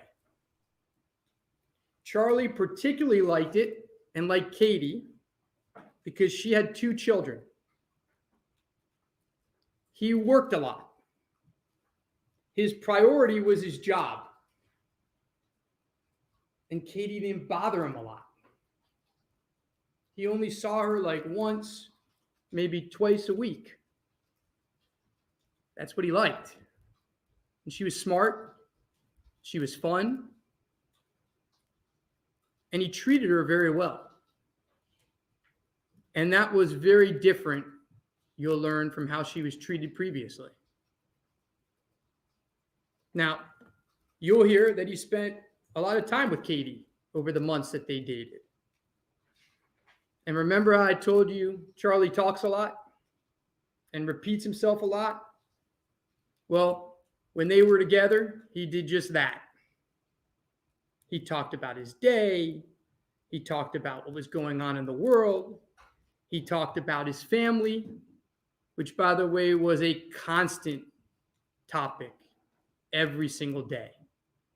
Because when Charlie's driving in the car every morning for an hour to work and an hour home, sometimes longer, he talked to his mom on the phone. And when he talked to his mom on the phone, what would be a topic of heavy conversation quite frequently? Wendy's divorce. All the problems in the divorce. They told you that. They told you that in opening. And what would Charlie do? He would tell these things to his girlfriend. And what were some of the things he told her? Well, he told her about the $1 million offer. He told her that he could pay it in cash. She said, that's a lot of money. He said, no, I have it in cash, and I'm going to get it back. He told her several times the joke. Over time, you're going to see through text messages that Katie wanted a deeper relationship. And you'll see that Charlie didn't want that. You'll also learn, and the timeline is important. They meet in September. They start dating in October of 13. You're going to see that over time, it takes a couple months, Charlie starts to learn a little bit more about Katie's ex, Sigfredo Garcia. And what you're going to learn is that Charlie Adelson never meets Sigfredo Garcia officially, but by all accounts, he was not a good guy. Violent, long criminal history. Sigfredo Garcia and Katie had been high school boyfriend, girlfriend. And Katie was the love of Sigfredo's life. He lived for her. And you're going to see that Sigfredo Garcia hated Charlie Adelson. Puzzle pieces. So let me repeat it. You saw their chart. The shooter of Professor Markel, the man who murdered him, hated Charlie Adelson, according to them, his co-conspirator. And you're going to hear, not from our witnesses, from their own witnesses, that he wanted to kill Charlie Adelson. You're going to hear that in March of 2014, just 7 or 8 weeks before that first attempt of murder that they talk about, he tried to kill him. Puzzle pieces.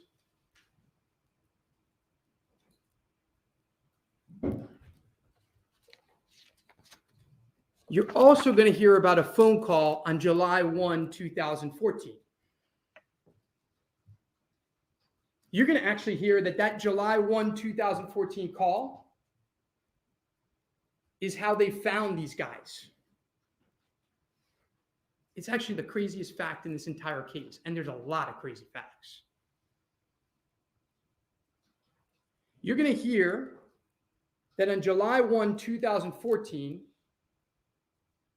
Sigfredo Garcia made a call to the cell phone number of Harvey Adelson. It's the only call that helped investigators connect these folks to the Adelsons in the beginning. It actually broke the case.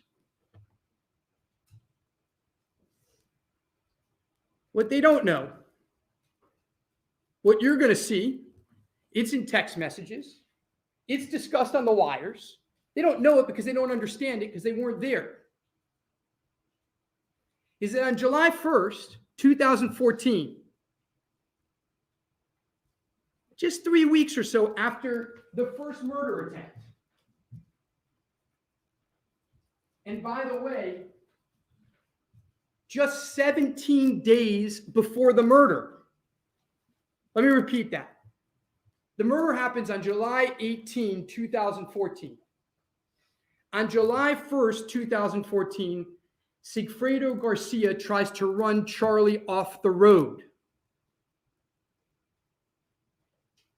He threatens him.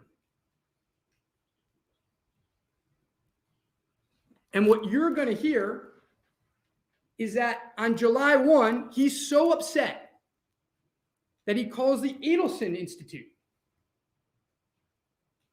He doesn't realize that Charlie isn't the doctor at the Adelson Institute. He just comes in and out of the place. So he gets their voicemail machine, and you know how dentists are? They say in an emergency, call a cell phone number. They take your call at home on the cell phone number.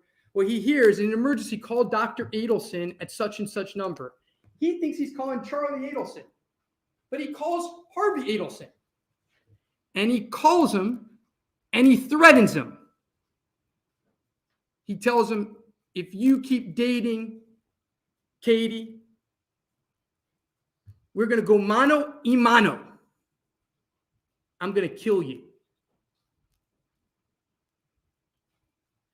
17 days before, according to them, he conspired with this man to kill Professor Markel. Puzzle pieces.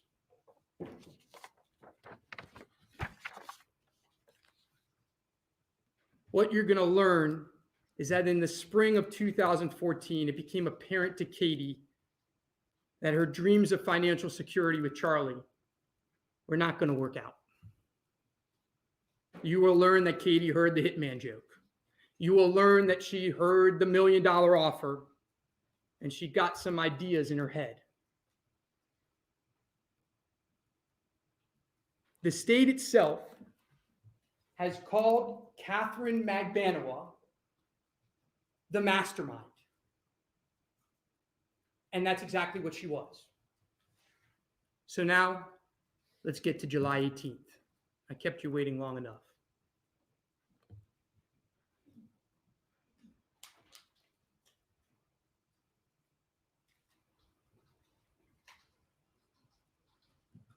The June attempt didn't happen because Rivera didn't want to kill Dan Markel when his boys were around. See, what you're going to learn is during that June attempt, on June 4th, 5th, Professor Markel had custody of the boys. You're going to learn that Professor Markel and Wendy Adelson shared custody 50-50. But you're going to learn that the state thinks Wendy Adelson was involved with her brother in a murder for hire, and she chose for the killers to kill her ex-husband when he had custody of her kids. Puzzle pieces. So you're going to learn that Luis Rivera, who is a bad guy, he had some conscience somewhere and he didn't want to do it in front of the kids. So they came back. By the way, on July 18th, who had custody of the kids when the murder actually happened? Professor Markel. You're going to hear he dropped them off at school. But this family who did this so that their grandchildren could be with them were going to risk for 2 hired hitmen to go up when he had custody of the kids. Puzzle pieces.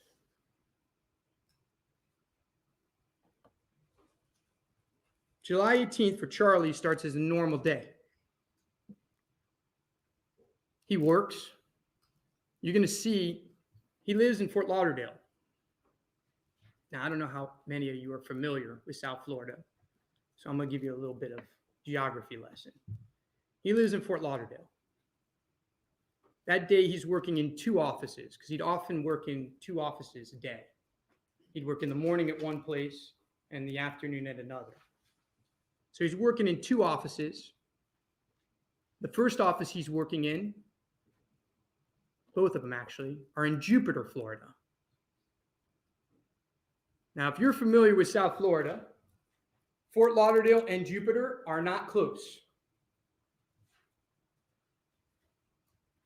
With South Florida traffic, in the morning, he was in the car for at least 2 hours.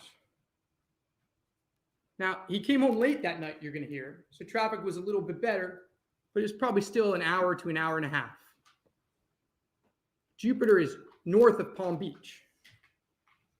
When I drive up here and I hit Jupiter, I know I'm about a third of the way here. That's a good way to look at it. If you live in Fort Lauderdale, when you hit Jupiter, you're 1/3 done. He's in the car and he's talking on the phone. And you're going to see it. We're going to show you what the phone calls are about. He talks to his sister, talks to his mom, talks to his girlfriend. We'll talk to you about it. There are phone calls. You're going to see it. There are a lot of phone calls. And there are a lot of phone calls to his girlfriend. And there are a lot of phone calls to his mom. We're not going to deny that. And he works in these 2 offices. And at around 6 o'clock, you'll see a text message that he's about to start a very long surgery, a big procedure. By the way, the text messages throughout the day are normal.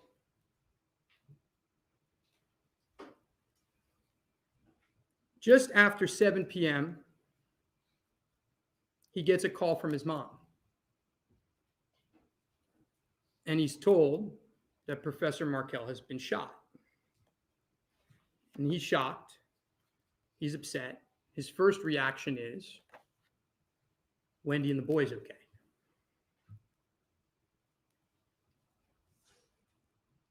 He's supposed to have dinner originally with a friend that night.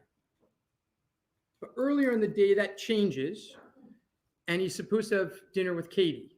And you're going to hear that Katie and him had gotten in a fight a couple days earlier about dinners. You'll hear it. And what you'll learn is after he finds out what happened, tells Katie he doesn't want to go to dinner. He leaves the office at around 8 o'clock in Jupiter. And you'll learn that Katie tells him she'll come to his house that night to comfort him. He's shook up. Now, let me be clear. You're going to hear he wasn't close with Professor Markel. They weren't friends. They had nothing in common. But he shook up because someone he knew, the father of his nephews, had been shot. When Katie arrived that night, and you're going to learn more details of how she gets there, what she has to do to get there. It's not planned. You're going to see that. The state's going to put on that evidence. You're going to learn that she's scrambling to get a babysitter. You're going to learn, by the way, that Charlie had seen her for lunch the day before. So if it's a murder for hire, why didn't she get the money then? Puzzle pieces. But you're going to learn that she gets there that night, sometime after 11. And when she gets there, she is frantic. She's upset. And he's scared because he's never seen her this way. And she sits him down and she tells him something terrible has happened. She says that a friend of hers had shot Professor Markel. She tells him over and over that she had nothing to do with it. But these people, she was talking too much. And her friend and these people learned about the problems that his family was having with Professor Markel. They learned about the $1 million offer. And they got it in their minds to do this. As you can imagine, Charlie his life has just forever been altered. He asked, who are these people? She won't tell him. It's not safe for you to know. Screaming at her. She won't tell him. Charlie had a guess. You will hear in detail what happened that night. You will learn that Charlie Adelson was told if he didn't pay within the next 48 hours, he or one of his family members would be next. You will learn that Katie repeatedly said that she had nothing to do with it and acted distraught. You will hear how she said that she would help him. You will learn about the initial payment.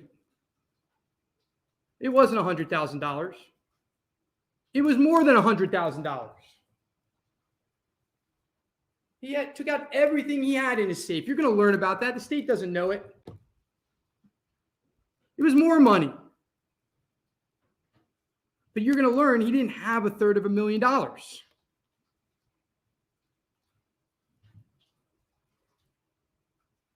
So he had to pay every month. They don't know about that either. Payments every month. Does that sound like a murder for hire? Or does that sound like extortion?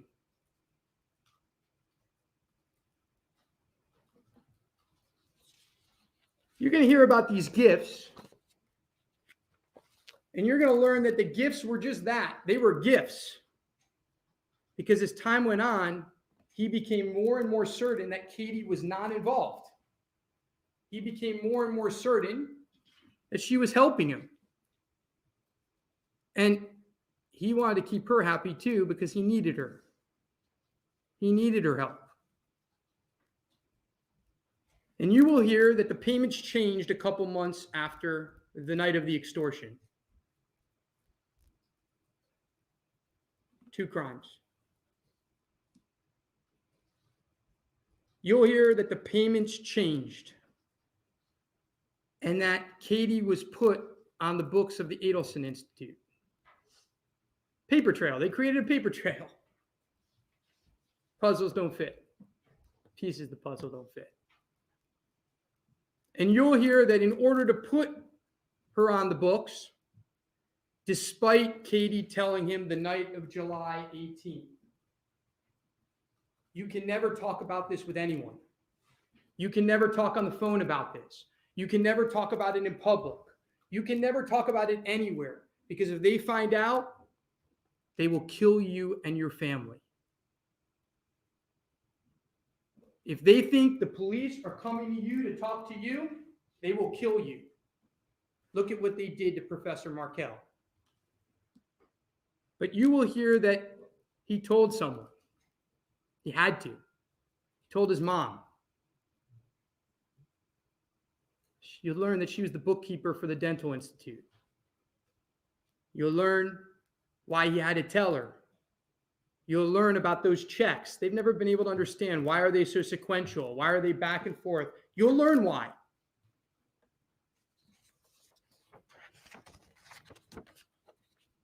They talk about the bump in 2016. What I like to call is the second extortion.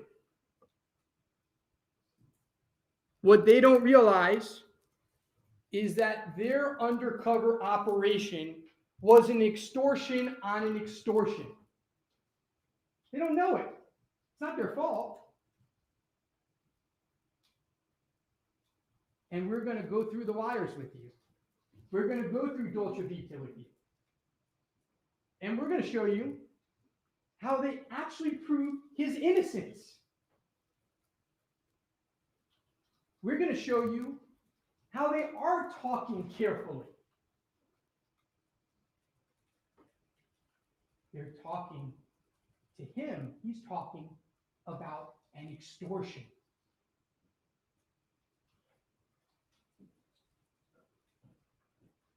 They're happy if this bump is the police, because if it's the police, none of them are going to get killed.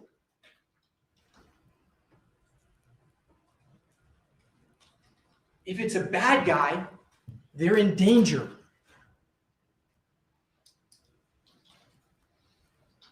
If you do a murder with someone, the last person in the world you want this bump to be is the police.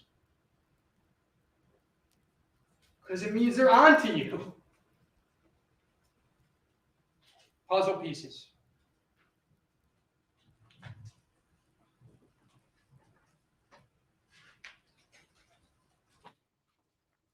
Not from the first layer, she says, but from the second layer. I got goosebumps when she said it.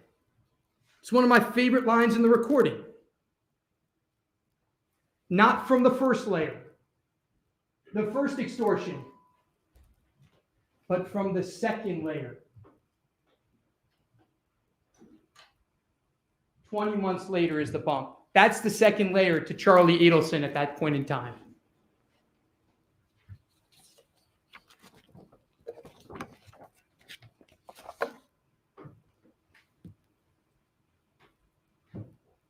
You will also see, and what's going to be weird about this case, ladies and gentlemen, and you're going to start to see it today, much of their case, I agree about. They're going to put witnesses up there. I'm not going to ask them one question. Some of their evidence is exactly the truth.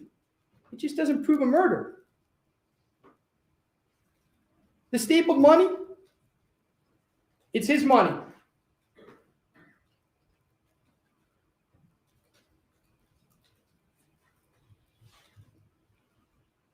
You will also see that Sigfredo Garcia was arrested on May 25, 2016. You will see that Luis Rivera was arrested on June 2nd, 2016. You will see that Kathryn Magbanua was arrested on October 1, 2016. Guess who wasn't arrested? Charlie Adelson. He wasn't arrested for 6 more years.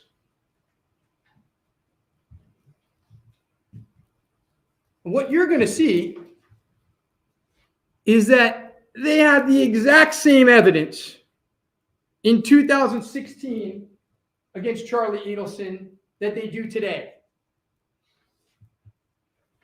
The same wires.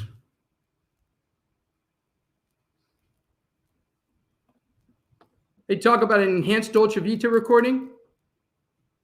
You're going to get both recordings. You determine if you can hear anything better. See, the state's case against Charlie Adelson is a case of assumptions. It's a case of guesses. It was not brought until weeks before Katie Magbanaway's trial. You can ask yourself why.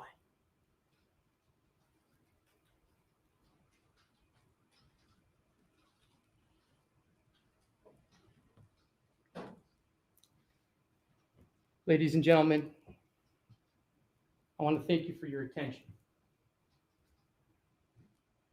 I want to ask for your patience in this case. A man's life is in your hands.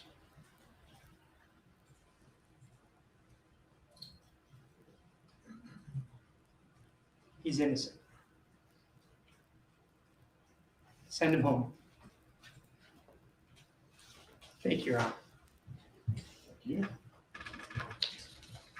The attorney's going to start.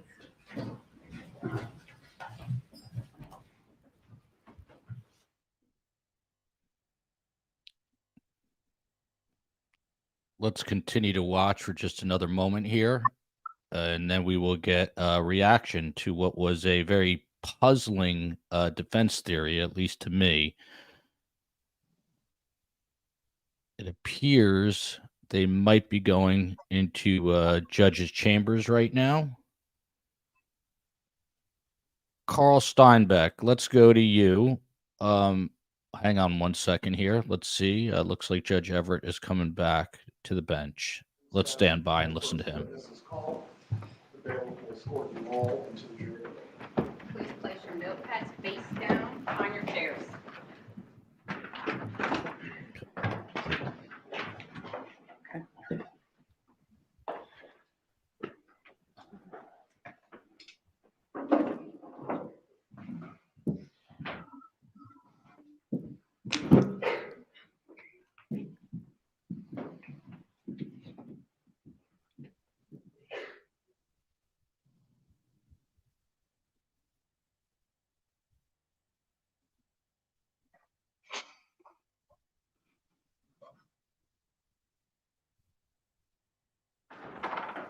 For everyone observing in the gallery, I just wanted to provide you some instruction now that we're going to move into the actual witness presentation.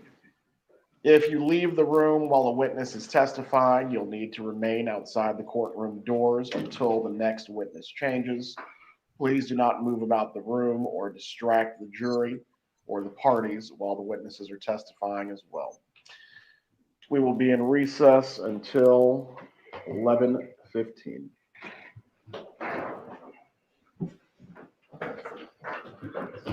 All right. We are in recess for 8 minutes to get through a lot. Carl Steinbeck, the way I understood that defense, which was very confusing to me, it essentially is an extortion plot by the 3 people already convicted. Is that how you understood it? Were you expecting that? Right. I mean, the 3 people admit to being involved, at least what we know from Katie now coming clean after she's convicted and has no opportunity to see anything outside of the jail cell or prison cell. So that's to be expected. What I also expected was this opening statement to really be nothing. And this is like the worst opening I've ever seen. I mean, the first half hour was all argument. I'm sort of surprised they didn't object to that, because you're supposed to basically say what the evidence will show without argument. And so he was basically arguing the whole first half without even telling us anything about what really happened. So an opening statement should be a roadmap. You walk the jurors through what actually happened from your version, your theory of the case. And he really didn't do that. He started spinning around with it in the latter half of his second 30-minute session. But it was such a confusion bomb of things. And then I would say that between listening to what he was saying and then seeing images of Charlie sitting there looking pretty pathetic, and then seeing those comments, I was like busting up laughing, because I thought, this is like so ridiculous of a defense. It's unreal. You just don't really see those in real life, but you see it here. So it's important here. The jury is comprised of 15 people, 8 men, 7 women, and 3 alternates. So 12 are active jurors. The makeup of the jury, just so everyone knows, 7 white men, 1 black man, 2 white women, and 5 black women. So that is the demographic makeup of the jurors. Dr. Hamilton, to me, it seemed like the state's opening statement was very straightforward, very methodical. When we got to Daniel Rashbaum on the defense, and I have a graduate degree, I was totally lost until the very end when he basically said, this is an extortion plot, and then talked about a second extortion plot, which I don't fully understand. What did you make? Do you think this was one of the worst opening statements by a defense attorney, as Carl Steinbeck just suggested? Well, like we say, half of attorneys graduated in the top of their class and half graduated in the bottom of their class. And I don't know where he graduated, but there are going to be some good attorneys and then some poor attorneys. Yeah, just amazing with the amount of money the defense is spending, that this was their opening. So a lot of problems with it. Because I'm a law professor, that's probably why I like to grade. I would give him a D. The reason I'm not failing him is I don't fail students unless I have a really good reason. For example, I think they never attended class. Well, he at least is aware of the facts. He just played him out really poorly. So I'm giving him a D on that. So for example, his whole, and everybody's very annoyed with the jigsaw puzzle. Nobody's going to probably be wanting to put together a puzzle tonight because it will just annoy them. Is that doesn't fit. That itself does not fit, because proof beyond a reasonable doubt is not that every piece has to fit. That is not equivalent. So I didn't see it as an analogy. And the other thing is, you can have pieces of the puzzle missing and still get the picture. So the prosecution gave us a picture. Even if there are pieces missing, the jury still can see the picture of this murder and why Charlie would be involved. So I want to be at least have some positives. And I have to reach far. So the one positive is he acknowledged that there was a victim here. So they acknowledged that was a bad thing. That's my positive. I don't have very many other good ones to say, and I have a lot more to say about it, but I know you want to give FANCI an opportunity to start. Well, we're going to come back to you in a moment, Dr. Hamilton, but FANCI, I know you were texting with some defense attorneys and prosecutors. What did you think, and what did they think? Yeah, and journalists as well. I feel like I'm having an out-of-body experience right now, because I feel like I've gone to heaven, because I was laughing. I mean, he did not inspire a relevant or compelling defense. And I literally am shocked. I expected more from this guy. I'm not scared of him at all at this point. Prosecutor, I put this in the comments, but said, jury selection is the most important part of the trial process.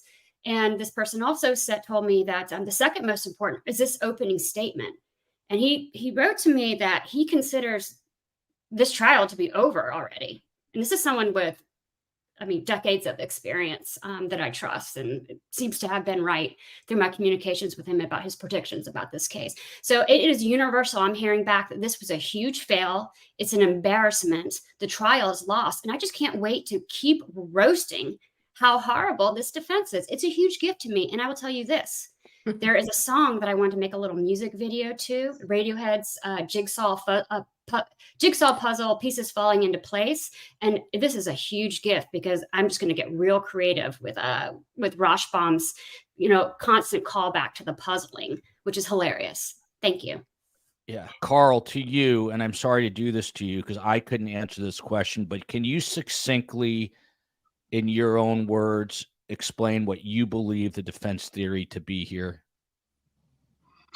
Well, they're basically saying, which is so preposterous, they're wanting the jury to believe that Charlie, when he was extorted by Katie, that instead of calling the police or recording her, he just freely just gave up money repeatedly. All the money he had, she basically tried to drive him broke. And it's just so preposterous and ludicrous. So the fact that they admit to so much of the government's case, otherwise, it just goes to show that they really don't have much to prove as a prosecutor, because defense has already conceded most of their case. The only thing they have to believe is that, to believe the defense theory is that Charlie would not call the police and that Katie, of all people, could extort all this money from him. So it just doesn't make any sense. And it's something ridiculous like this is the only thing they got to fall on. So I could agree with Dr. Hamilton that, he deserves a D or an F. I mean, I would say the only reason he doesn't get an F is because he's got no facts to work with that make any sense at all. So it's really just they might as well say that, aliens came down and did this. That's about as credible as their defense. And then, Carl, just to follow that up, okay, let's assume that there's an extortion plot here. Sigfredo threatens Charlie, which is what he said happened, tries to drive him off the road, on and on it goes. Why kill Dan Markel, who's 7 hours away in Tallahassee, as the one family member that you're going to target, who's not really, not a blood relative? Right. So I think they thought that they're going to try to say like they knew that on one hand, he says he didn't hate Dan Markel. The other hand, he kept talking about this so-called joke about hiring a hitman. So really they would think of hiring a hitman and then extort him out of all that money. It just makes no sense. That's not credible. Truth can be stranger than fiction, but that's so fictional and out there that it's just not going to carry any weight with the jury. Phoebe Beach, I've never agreed with a statement more. If I'm paying my defense team reportedly close to $1 million, we don't know exactly the figure, this is the worst chart I have ever seen. I mean, my 4-year-old could make a better chart than that. We know the COE certainly would make it look. I mean, look, I went to college and have a graduate degree. I cannot follow this chart. Dr. Hamilton, to you. So Daniel Rashbaum, I'm looking at my notes here. He says, Katie got ideas in her head. The state calls her the mastermind. It was all an extortion plot. He says that the state was right. It was all an extortion plot. Katie was put on the Adelson's book. So throughout this, he's also making a lot of admissions on behalf of the state here. He says that Katie is the puzzle piece. And then he goes on to this extortion on top of an extortion, which, listen, I admittedly am slower than most. I don't fully understand it. Do you understand the extortion on the extortion? And please, you have a wealth of experience, and I'm sure you understand this much better than I. So please explain how you understand it. No, I don't get the extortion on the extortion. And it seemed to me that he contradicted himself where he says Katie was the mastermind. And then later he says after the murder, she goes to Charlie and says, they did this without me. They did, it surprised me. I'm upset about it. Well, how are you the mastermind if you were surprised that they went out on their own? So that didn't make sense to me as well. Yes, he admitted a lot of things that I think will be really beneficial to the prosecution. It seems to be that he's admitting on behalf of his mother and behalf of the Institute that they may have committed fraud themselves by putting those payments on the books as an employee. So that would seem to be giving them an additional crime.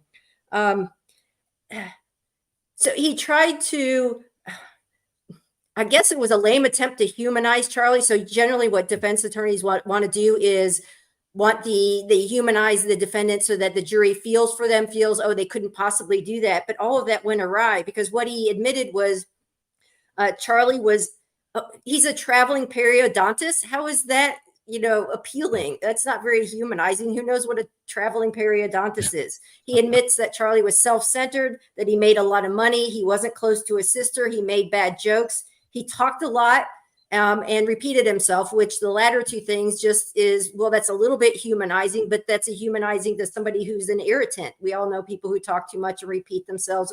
We kind of don't like them. And we're sort of not going to believe them. Then he admits that on the $1 million that basically he's willing to use money to buy children, literally buying the custody and the closeness of the children. Really? Is that somebody that the jury is going to be sympathetic to? And I could go on, but I won't for now. So I want to give fancy opportunity. We'll circle back, but look at bleachers here. Come on, Joel, balance your panel confirmation bias. Dr. Hamilton's a law professor. She has no skin in this game. Carl Steinbeck's a former prosecutor. Find me someone that wants to come on to defend that opening defense statement, and I'll be happy to have them on. Here comes the judge. It might be interesting to watch the first witness or two. Dr. Hamilton, are you able to stay on? I know you're busy. Are you able to stay on for a witness or so? I can, unless it's an invitation actually to leave. Are you inviting me to leave? No, I'm inviting you to stay. Okay, I'll stay. All right. So let's take a look at this first witness, and then we'll come back. The first witness. The parties believe will be able to get through both Mr. Greer and the sergeant, or just Mr. Greer before taking a break for lunch. I would like to go through Maltese if possible, but we can see how your eye feels when we and then Mr. Sergeant says. All right, Mr. Rashbaum, do you wish to be heard? Anything to add? No, Your Honor. Please bring in the jurors.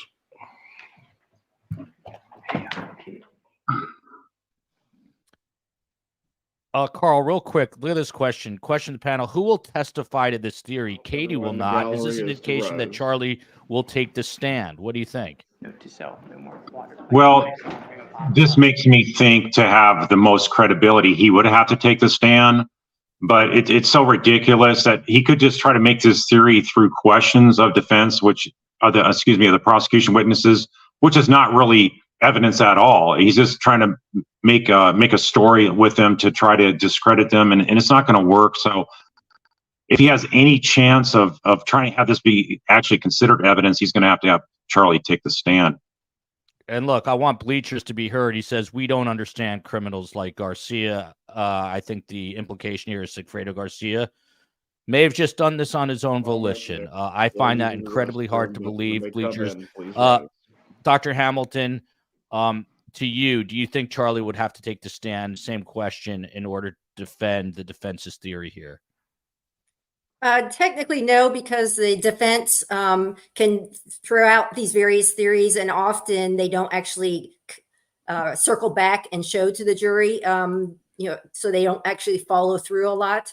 So it could just be throwing confusion. So will the jury want to hear that? Yes, but it could just be a Hail Mary to introduce confusion. I don't really think that Charlie's going to get on the stand, because he'll come untethered. Dr. Hamilton, I say this completely seriously, not facetiously, because usually I have a lot of sarcasm, but it was so confusing and disjointed to me that it almost felt like it was done on purpose, just so the state wouldn't know how to respond to the theory that they are espousing. Is there anything to that, possibly? That would be a theory of the logic, because there's not another theory I can think of that explains that particular opening. Even Charlie looked kind of amazed, like, what is this? Yeah, he really did. Is this what I'm paying for? Yeah, kind of crazy. Laura Waldy here. Thank you so much. Thank you for being here, giving us a super sticker. Dennis Ballin, great panel. Thanks for the coverage. Thank you. Thank you for that super sticker. Much appreciated. Since we're all here, let me know, SDS Nation. Let's stick through at least the first witness or two. They're going to break for lunch fairly soon. And this is interesting. Charlie's laughing a bit right now. I don't think there's anything to laugh about. Kind of shows his arrogance talking to his defense attorney. They could be talking about a football game for all we know. Have no idea. Fancy Fiction. One of the other things that I thought was interesting, Fancy, and I know you're not an attorney, is at the end, Daniel Rashbaum says, and I quote here, much of their case, meaning the state's case, I agree about. Some of their evidence is the truth. Were you surprised to hear him making concessions like that? Essentially saying what they're saying is true, but I'm going to show you why this guy's not guilty. Not really. That seemed to be from the start, his persona or courtroom persona, which is I'm agreeable, I'm reasonable, trust me. So I very much expected that to be his vibe. He also, he praised the prosecutors in his opening statement, which, I kind of, I thought that it was interesting. So no, I'm not surprised, but I'd just like to reiterate how bad the opening seemed to me. It would not convince me or compel me if I was sitting on that jury as a layperson. Carl, again, I don't want to put you on the spot.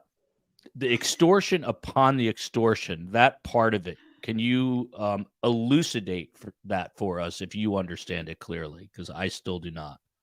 Well, maybe he's just trying to get into the fact that there's extortion is the only defense for what happened involving Dan's murder. And then they're trying to also make it like a sympathetic ploy. Like, not only was he extorted by Katie, but then you got the law enforcement doing it on top of it. So they thought there maybe be extorting by another party as well. It's such a convoluted mess, I think, as a theory that no jury's going to buy into it. So, and defense counsel knows it. I mean, defense counsel does not have any belief that what they're arguing anybody's going to even believe, I would say. So are you saying the second extortion is the bump? Is that what you're referring to? Right. That's what they're saying. That they thought it was another extortion from somebody else, that there was another Katie out there in the woodwork that was coming after him. So, and they just didn't know how to respond. And so, but the Dolce Vita video confirms that it's not a bump, that he actually was acting like he was the mastermind behind this. So that's what I'm saying. It's just all charades. It makes no sense, and a jury will see right through it. Super sticker there from Sonny. Murray Muncie, Dr. Hamilton is on fire. To Carl's point, Dr. Hamilton, by the way, McSpunky always gifting memberships. Thank you, McSpunky. Dr. Hamilton, to Carl's point, don't the so-called Dolce Vita tape and the Matsuri tape, implicate and show guilt, or at least consciousness of guilt that is almost irrefutable. It's his words on tape. How do they get around that? I agree that that's going to be troublesome for them, because if, as he was trying to convey, Charlie was entirely innocent and he was surprised to hear from Katie that night, the night of the murder, that people had taken them seriously about wanting to pay money to solve the problem, is you wouldn't immediately then pay extortion. Why wouldn't the innocent person would immediately go to the police and say this has happened? So that's not painting the picture of an entirely surprised innocent person. So that also doesn't make sense. But I do just want to, for another part of my life, I also teach on, so I have a relevant aspect for why he might have been laughing there just a little bit about Charlie. Is part of a stress response that a person that experiences, and I imagine that Charlie is very stressed. In part of the stress response, your body releases various stress hormones. Well, one of the hormones your body can release in that is oxytocin, which people probably here know is an uplifting type of one that can make you giggle in places when you're actually stressed. The reason they think from a scientific perspective that oxytocin is also released in the stress response is to reduce the other chemicals such as cortisol and adrenaline that are also released in large amounts. And so that's just a scientific explanation potentially for why he's giggling at a time where that seems just unreasonable and horrific. And Dr. Hamilton, since I have you and you're an expert at this, the fact that Charlie Adelson's family is not present, they're not there to support him.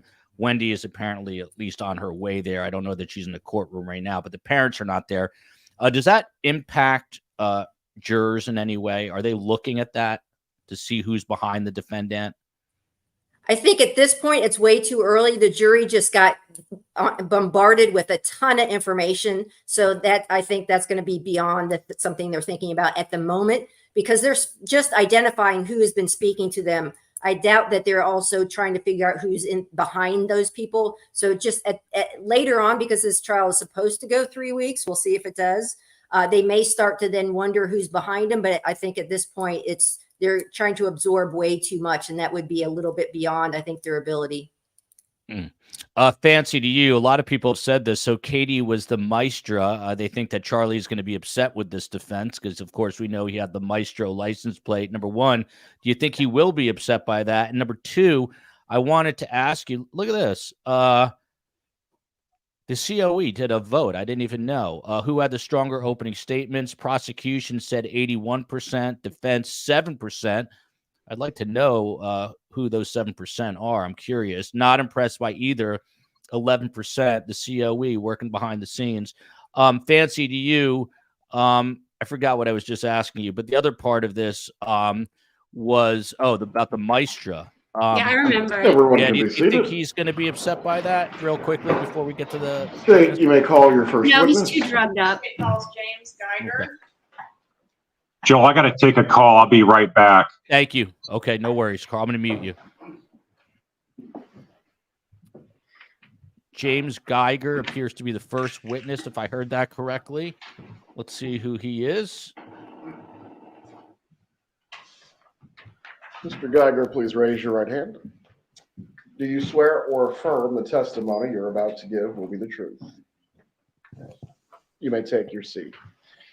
Please speak loudly and clearly. You can adjust the microphone if you need to. Thank you for the super sticker, Deborah. We will listen in now to the first witness, James Geiger. Good morning, Mr. Geiger. Good morning. Please spell your name for the court reporter. First name James, James, middle initial W, last name Geiger, Geiger. Mr. Geiger, do you live here in Tallahassee? Yes, I do. Where do you live? I live on Trescott Drive in Tallahassee. How long have you been living on Trescott Drive? I think it's about 45 years now. Judge, without objection, I'll move into evidence states 1. States 1 is admitted. Permission to publish by way of the laptop. You may.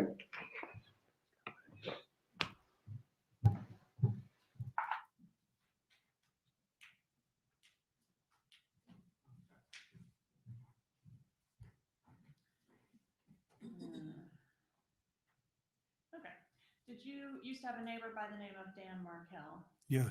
When was that? Well, restate the question. When did Mr. Markel live next door to you? Oh, well, it was, he died 9 years ago, and he had been there about 5 years before that. All right. And where in relation to your home did Mr. Markel live? He was my next door neighbor. All right. So if we're looking at this photograph right here, which one is your home? The one on the right is my home. The one on the left was Danny's. All right. So that driveway there with the vehicle in the driveway, would that have been Mr. Markel's driveway? Yes, it would. Okay. Can you tell us about something that occurred back on July 18th of 2014? On that morning, my wife and I were sitting in our living room, which looks out over Trescott Drive here. And we were working with an iPad on a couch, and we heard a noise, a loud bang. We weren't sure what it was, and I quickly got up to see what might have caused that noise. And there had been at the time some burglaries in the area, and I was concerned that perhaps that had been a burglary attempt. And so as I approached, we have a large window looking out on the street, and as I got to the window, I looked to the left and to the right because I wasn't sure where the noise came from. But on my right, as I looked out, I saw a car quickly back up out of the driveway and then head towards Benton Road very rapidly. Let me interrupt you for just a moment. Judge, if there's no objection, I'd like to introduce states 2 and 3 at this time. No objection. States 2 and 3 are admitted at this time. May I publish 2, please? Okay, so is this the view you had from your window looking out toward Mr. Markel's drive? Yes, that's correct. And you said you saw a vehicle backing up out of his driveway? Yes. What type of vehicle was it? Well, I caught it out of the corner of my eye, so it was not, I didn't look at it real hard, but it looked like a Prius to me, looked like a silver or white colored Prius. Anything about the way it backed out? Did it do that normally or something? It just went very quickly, and that's what caught my attention. All right, and which way did it go after it backed out of the drive there? As it backed out of the driveway, it headed to the right, which was towards Benton Road. All right, were you able to see the occupants of the vehicle? No, I couldn't see any inside. Did you do anything to further investigate the situation? Could we publish 3, please? Well, as I said, I was concerned that we had heard that there had been some burglaries in the area. And so I thought that I would walk next door to see if that might have been what happened. And as I approached Danny's house, I noticed that the garage door was up and his car was in the garage and it was running. And so I stopped then almost as I got to the garage, and I thought, well, so much for a burglary. If he's getting ready to leave, it wasn't anything like that. And so there must not be a problem. And I turned around and went back to my house at that point. All right. What about once you got back inside the house? Did you do anything else? Yeah, I as I got back in, I kind of stood right at this window, and why, I'm not sure, but I just thought I would stand there for a minute or two and wait for him to go ahead and back out and leave. After maybe 3 or 4 or 5 minutes, he hadn't backed out yet. And I said to my wife, I said, something seems wrong to me. I don't know what it is. Danny hadn't left yet. I think I'm going to walk back over there and check things out. And so that's what I did, was to walk back over again. What happened when you got over there? Well, as I got back over, the garage door was still up. The car was still in the garage. It was still running. And I thought perhaps then that maybe he was on a phone and was simply staying there while he had his phone conversation. But again, I just wasn't quite sure. And I said to myself, well, I'm going to walk on into the garage and make sure everything's okay. And Mr. Geiger, that's what I did. In the 5 years or so that you'd lived next door to Mr. Markel, had you ever had an occasion to go over there and check on him before? No. So he probably sat in his driveway talking on the phone before, right?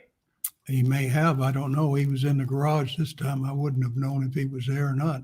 All right, but for whatever reason, the hairs on the back of your neck stood up this time. I don't know that they stood up, but there was just something that said I need to check it out. All right, so what happened when you got over there?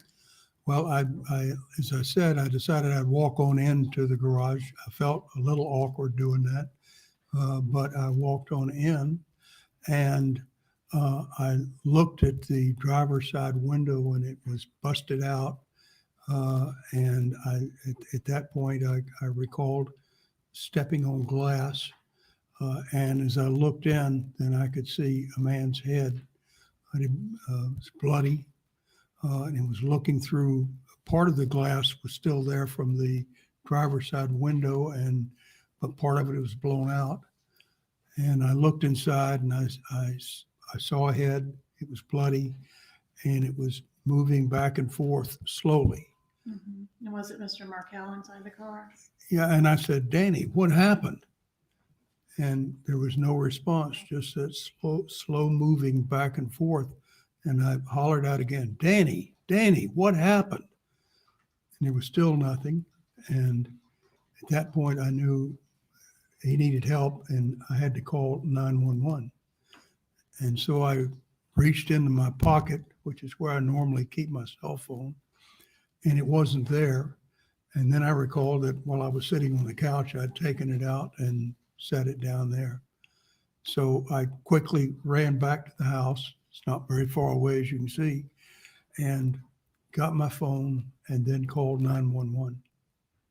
Did you know anything about Dan Markel? Did he have a family living there with him? Yeah, he and his wife had just been married when they moved into that home, and they were there. And then a couple of years later, they had a child, and then another child, and they had some difficulties, and they divorced, or I guess we're in the process of being divorced. And she had moved out, and so Dan stayed there. Frankly, we didn't see him a whole lot. All right, but he was living there and had the boys sometimes. Yes. All right, at the time that this happened. Correct. Okay, were the children there with him when he was injured in this way? Not that I'm aware of. So you didn't see the children there? No. All right. So you go back and get your phone and call 911. Is that Correct. right? Okay. Have you had an opportunity to review the 911 call in this case previously? I have. All right. And is that your voice on the call that we played previously? Yes, it is. All right, Judge, at this time, I'd ask to introduce State's Exhibit 82, and ask for permission to publish. Any objection? No objection, Your Honor. State's 82 is admitted. You may publish.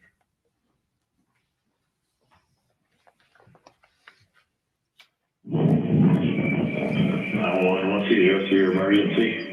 It's right next door to my house, which is 2122 Trescott Drive. Can you repeat that for verification? 2122 Trescott Drive, the T. Okay, the phone number you're calling from? I'm calling from 850-212-4623. Okay, tell me exactly what happened. We heard a loud bang and a car pulled away from next door. I came over and looked in, the garage door was up, and I thought the gentleman was backing out, and I went back to my house, but he never backed out, and I came back over, and his driver's side window is shattered, and he's battered and can't answer. He's inside. I don't know if somebody tried to shoot him, or if he shot himself, or what, I don't know. And it was at this location, correct? Right next door. I gave you mine. I don't know his address. It's next door. Okay. He needs to send an ambulance in a hurry. Me and Jimmy. He's still alive. He's moving. Okay. What's going on with him? I don't know. The driver's side window is all bashed in. He's inside. The car is running, and he's got blood all over his head. He's not responding to me. That number, by the way, is 2116 2116.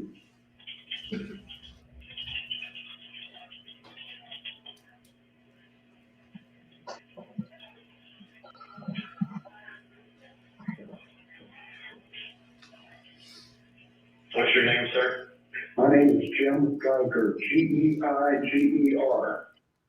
Mr. Geiger, you said that the man that you saw in the vehicle was unresponsive to you. If there's no objection, I would like to introduce State's Exhibit 5 at this time.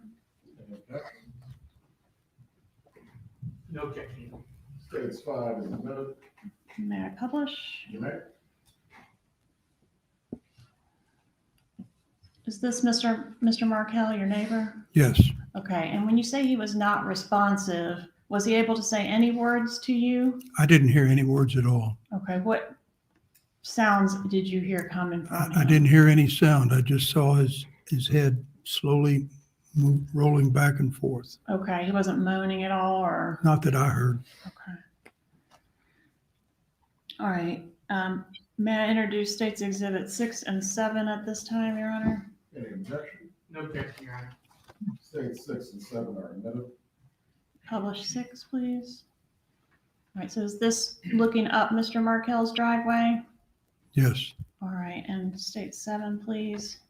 Is this how with the exception of the doors being open in this photo, is this how Mr. Markel's vehicle appeared to you when you approached on that day? Yes.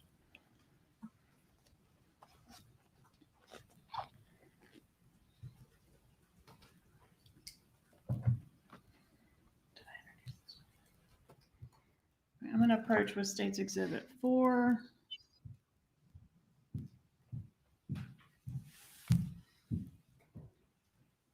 Mr. Geiger, have you had an opportunity to see that image before? Yes. Is that your signature there on the image?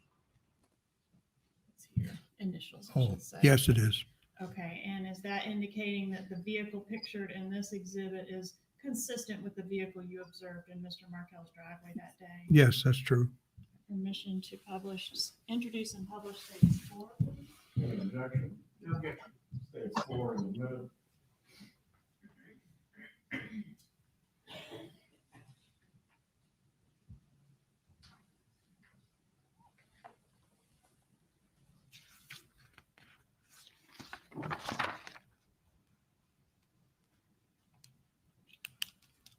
And I believe you said on the recording there that the car was running. Is that true? That's true. Did you touch the victim or the car? No, I didn't. Did you move anything inside the garage? No.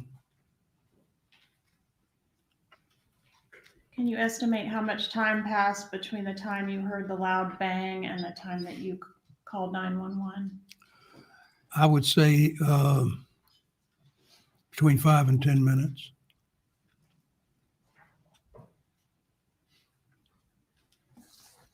I'm going to show you State's Exhibit 81.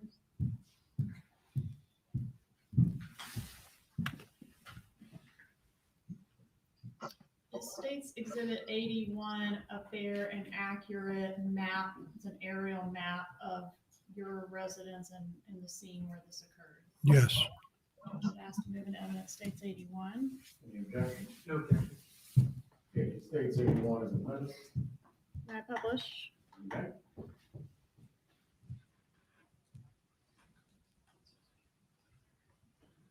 Can you zoom that all?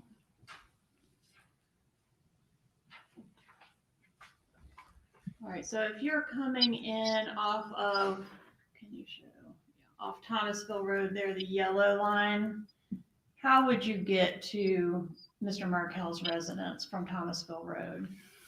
Well, you could do it more than one way. One is to go on the yellow road there, which is Thomasville Road, down to pretty close where that green mark is, which is Benton Road.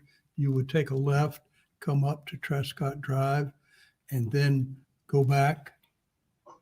Okay. That would be one way to do it. Yes, sir. Another way would be to exit off of Thomasville Road on Klein, and then come across to Trescott Drive. And in that case, you'd be turning right. And on that one, we got to go up a little bit, right? Yes. Yeah. So maybe Armistead to Klein. Yeah. To Trescott. Okay. Thank you, sir. No further questions. Cross-examination. No questions, Your Honor. Mr. Geiger, you may step down, sir. Thank you. May Mr. Geiger be released, Your Honor? He is. Does the defense intend to call Mr. Geiger at any point? No, Your Honor. Mr. Geiger, you are released. Have a good Thank day. you. Please call your next witness. State Hall Sergeant Sims.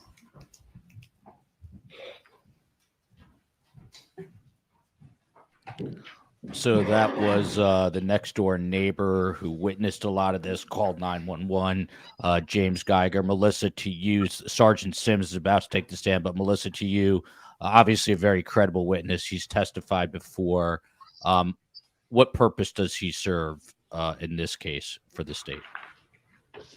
Well, you're starting to establish the facts. Number one, that somebody was killed, likely or possibly by a gunshot, because he mentioned it, his assumption of a gun. But he's identified the a car that looked like a Prius. So they're starting to put together the about to give will be the truth. pieces. You may take your seat. And we'll now listen to Sergeant Sims, and I think then we're wrapping for lunch.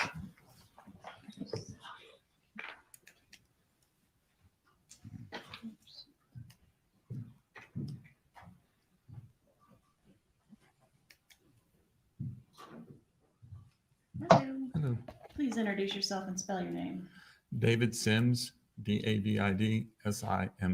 How are you employed, sir? I'm retired sergeant for the Tallahassee Police Department. How long were you with TPD? 28 years. And were you working there back in 2018? Yes, I was. Did you You respond? said 2018? I'm sorry, sir, 2014. 2014, yes. I'm sorry. Did you respond to 2116 Trescott Drive back in on July 18th of 2014? I did. All right. And what were you responding in reference to? A call of possible shots fired. Okay. What did you observe when you arrived there?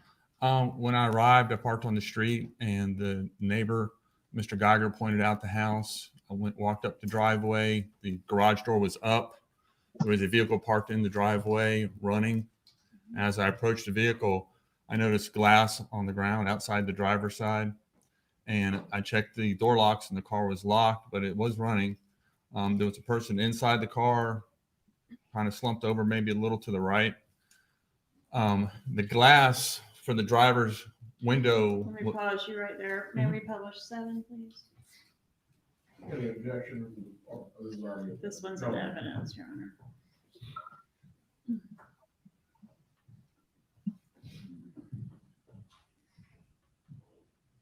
All right, so proceed with your answer. So you arrive, and is this what you see? Yes. Except for the doors were shut, correct? Yes.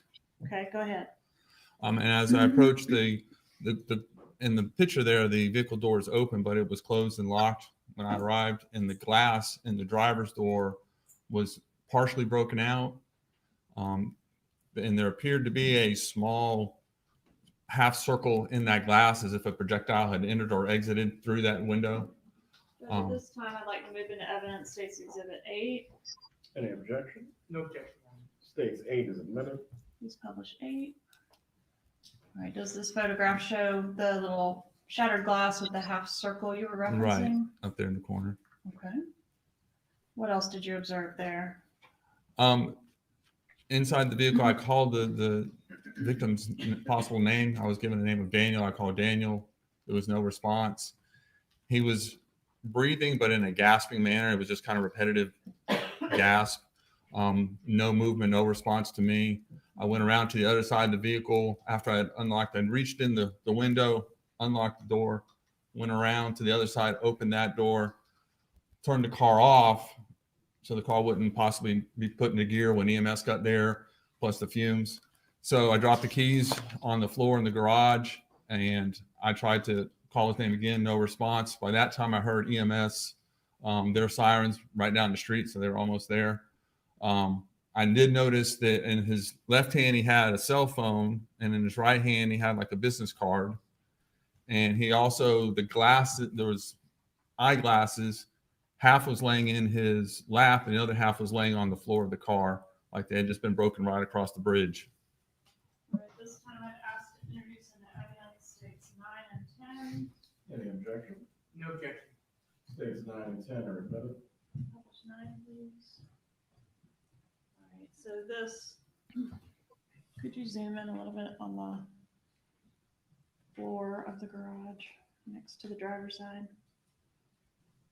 All right, so what is this that we're seeing on the ground here?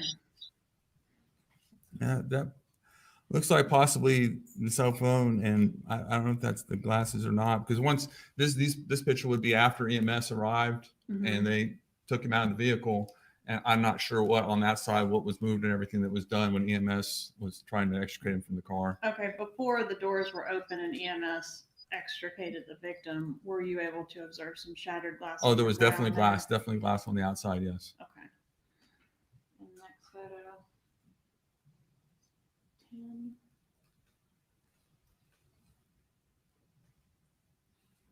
Publishing 10. It's just another shot of that shattered glass there. And can you tell whether those are the glasses that you observed? Yes. Okay, and the cell phone there on the ground? Correct. Okay. Where was that cell phone when you initially observed it? It was in his left hand. So it was moved whenever they removed the victim. Correct. To try to render aid. Correct.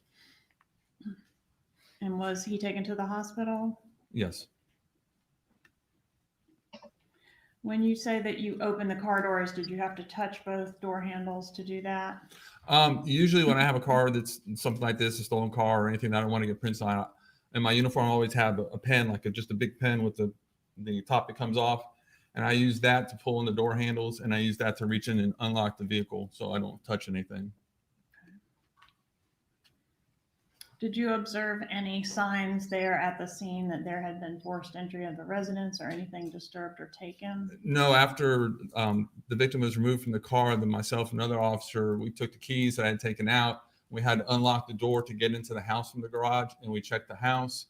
The other doors were locked, and there was no signs of anything in the house, no persons and no struggle or anything inside the house. Okay, and the children were not present at the Children scene? were not present. Okay. Did you move the car at all? No. All right, so the way it's photographed here is the position it was in when you found it? Right. After we were done checking the house, and the scene was turned over to our investigators and to forensics. Okay. No further questions. Cross-examination.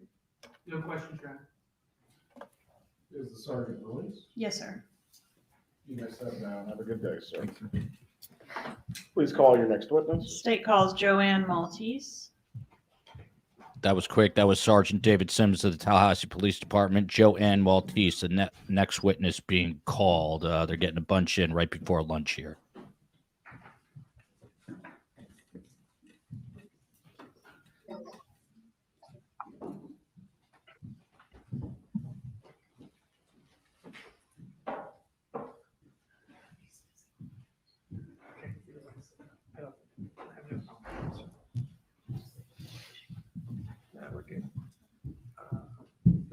Please raise your right hand. Do you swear or affirm the testimony you're about to give will be the truth? Yes. You may take your seat.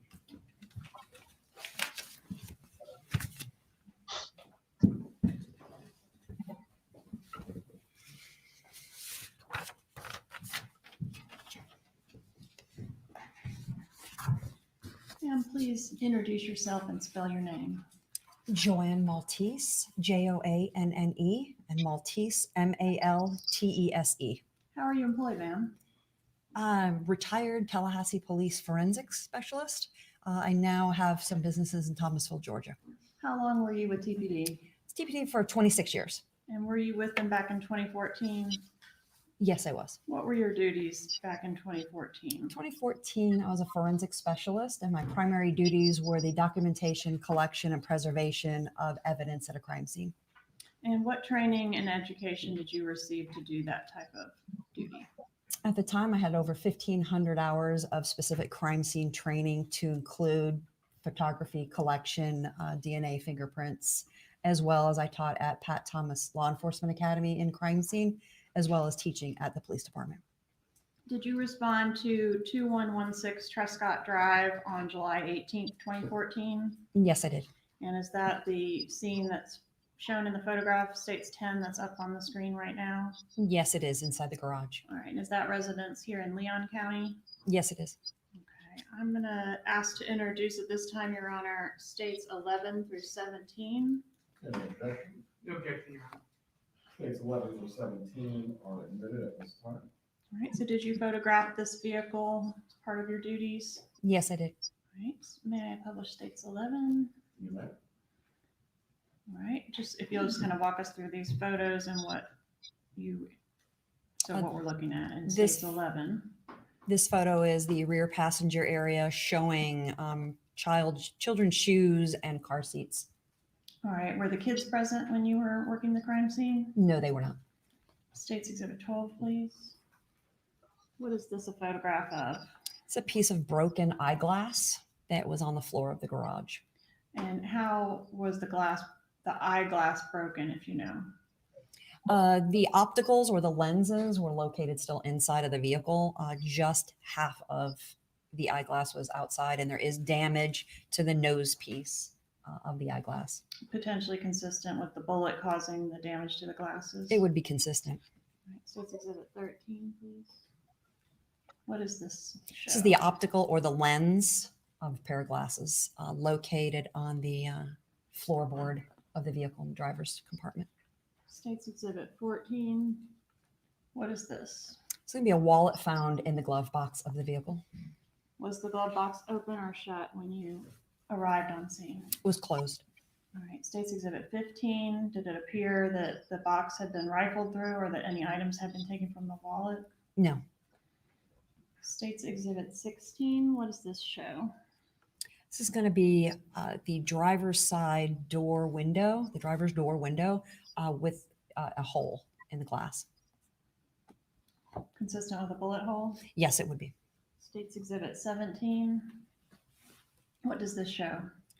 This is another photograph from a different angle of the same hole in the window that would be consistent with a bullet hole.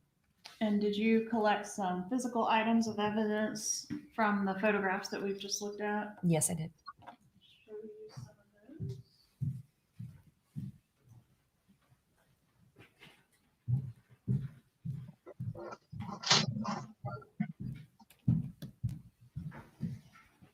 Start with States Exhibit 115. Do you recognize 115?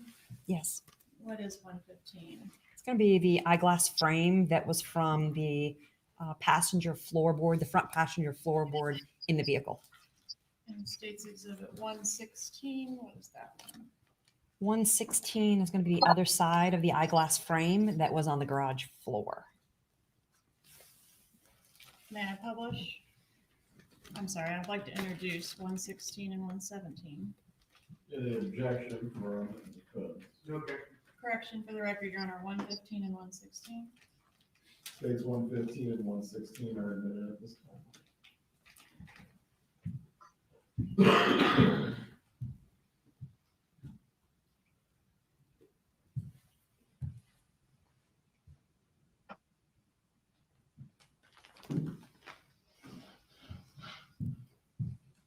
Moving on to 117.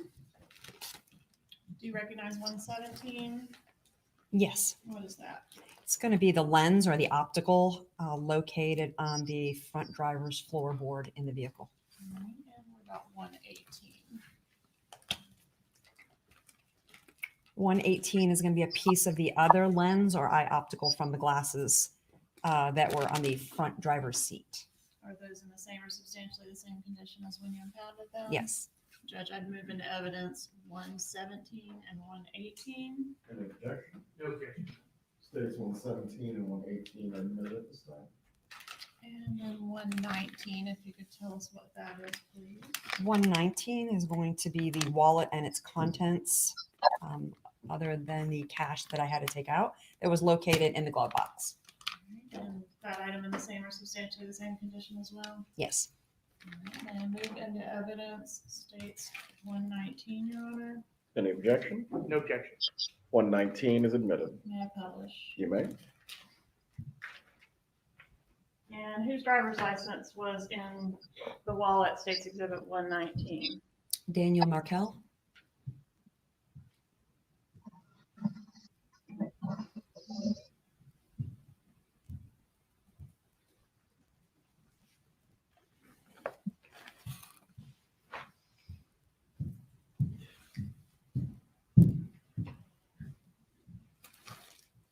Showing you states exhibit 120. Do you recognize this item? Yes, I do. What is this item? It's going to be the actual glass from the driver's door. And how were you able to remove the glass and package it in this way? Due to the glass being broken, I used clear tape and lined the entire inside and outside of the glass prior to taking it out so it would stay together. Is it in the same condition as when you impounded it that day? Yes. Judge, moving to evidence states 120. Any objection? No objection. States 120 is admitted. May I publish? You may. So which way does it go?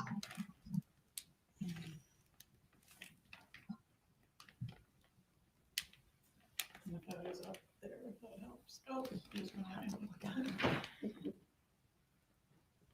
All right, this is going to be the inside that you're looking at. And So in reference to the So- picture like this. yes, it would be in that reference.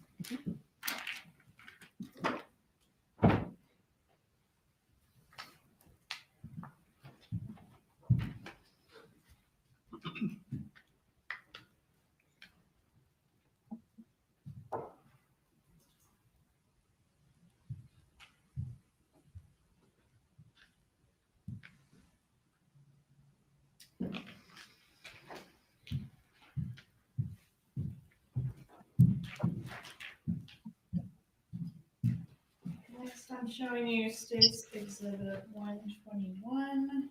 Do you know what this item is?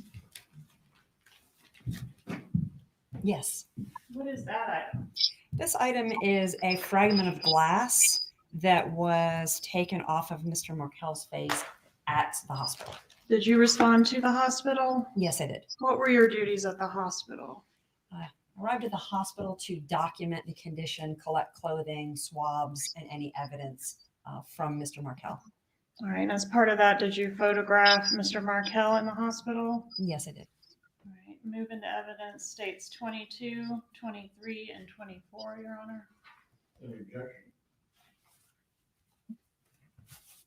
No objection, Your Honor. States 22, 23, and 24 are admitted.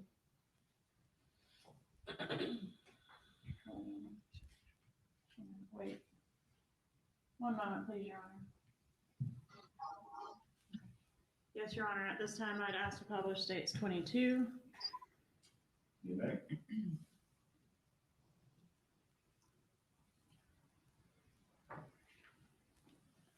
Can you rotate it, please, so that he's other way. This was the condition Mr. Markel was in at the hospital? Yes. How long after you arrived at the scene, the crime scene, were these photos taken at the hospital, if you know? The crime scene, I arrived at around 11:30 in the morning, and then these photos would have been taken around 12:30, so an hour later. Okay. And Mr. Markel was still alive at that time? Yes. Right. Please publish states 23. Why did you take this photo? This photo, I'm documenting a dark area on his forearm, which is consistent with stippling. And are you referring to this area here in the photo? Yes. And what is stippling? Stippling is when you're in close contact or close area of a gunshot blast or a gun going off, and the gunpowder that is exiting from the gun comes out at a high speed and it will stain or tattoo your skin. All right, so the indication is potentially a close proximity of the muzzle of the firearm at the time of firing. Yes. All right. Publishing States Exhibit 24. Is this a close-up of that stippling that you described? Yes. Right. And once Mr. Markel was pronounced deceased, did you go to the autopsy? No, I did not.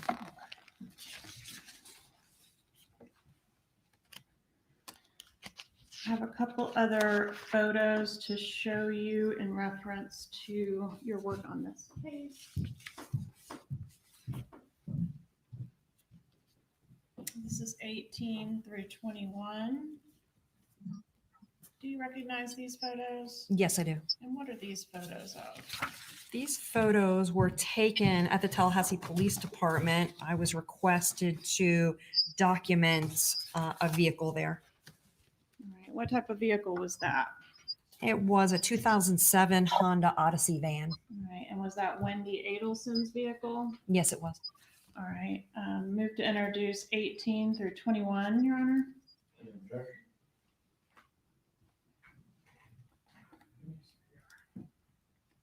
No objection.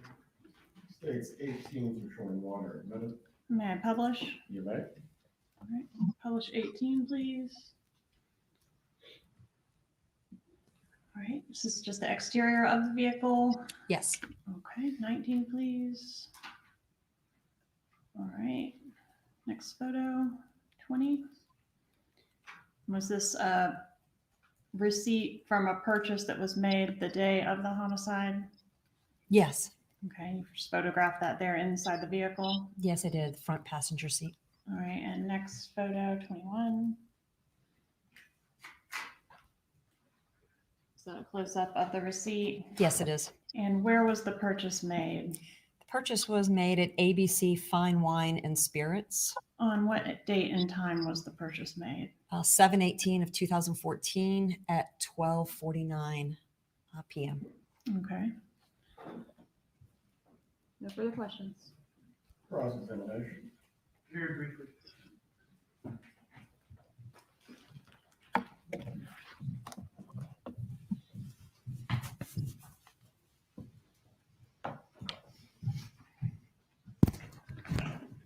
Good afternoon.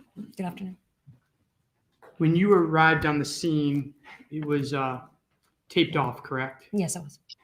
And the tape was approximately 5 or 6 properties to either side? Correct. So either side of the residence, right? Yes. Now, going back to Exhibit 20. Can I put Exhibit 20 on the screen? No. Show me what button.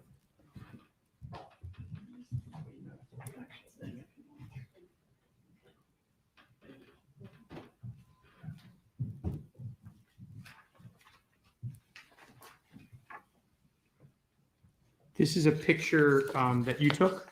Yes. And it's a picture of Bullet whiskey. Is that right? Bullet Rye whiskey. Yes. Is there a reason why you took this picture? I was requested to take a photo of it. Who requested you to take it? Investigators that were there with me.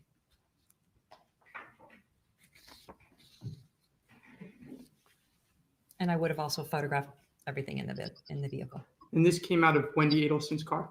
Yes. Are you aware that Wendy Adelson was invited to a party where she was asked to bring Bullet bourbon, Bullet whiskey? No, I was not. You didn't try to do investigation into that? I do crime scene. I'm not an investigator. Now, going to Exhibit 21. Can you put me on? Sorry. This is so far away. This is, okay. Going to 21. Can you tell when the purchase occurred at ABC? When it occurred? Yeah, what time?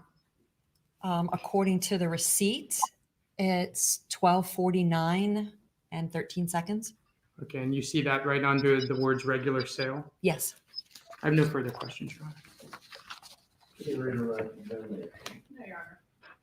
Is the witness released? Yes. Have a good day.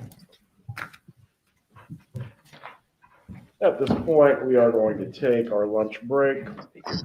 Members of the jury, you've heard this instruction from me several times. I'm going to add yet another log to the fire. Do not discuss this case with each other or anyone else, or look at any of the news reports or find any information concerning this matter. If you choose to have your lunch together, you certainly may. Again, the only prohibition is you're not to discuss the case itself. You will need to return by 1:15, and at that point, we will resume with the trial as quickly as possible. Enjoy your break. With that, the jurors who sat through this, like STS Nation, will have a 1 hour lunch break. They have to be back, actually get an hour and 4 minutes. So how about that? Carl Steinbeck, these witnesses seem to be very straightforward.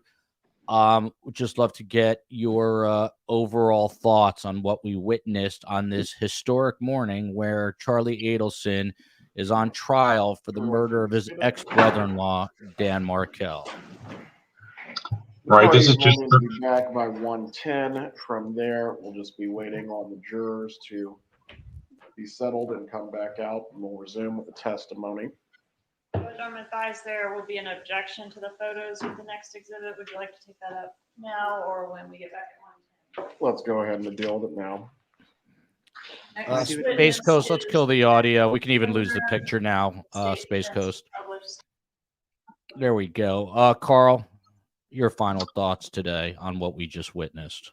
That's just routine processing of a crime scene and also of the victim's state of the body at the hospital. So that's pretty much nothing that Rashbaum has to object to because it's indisputable how they processed it.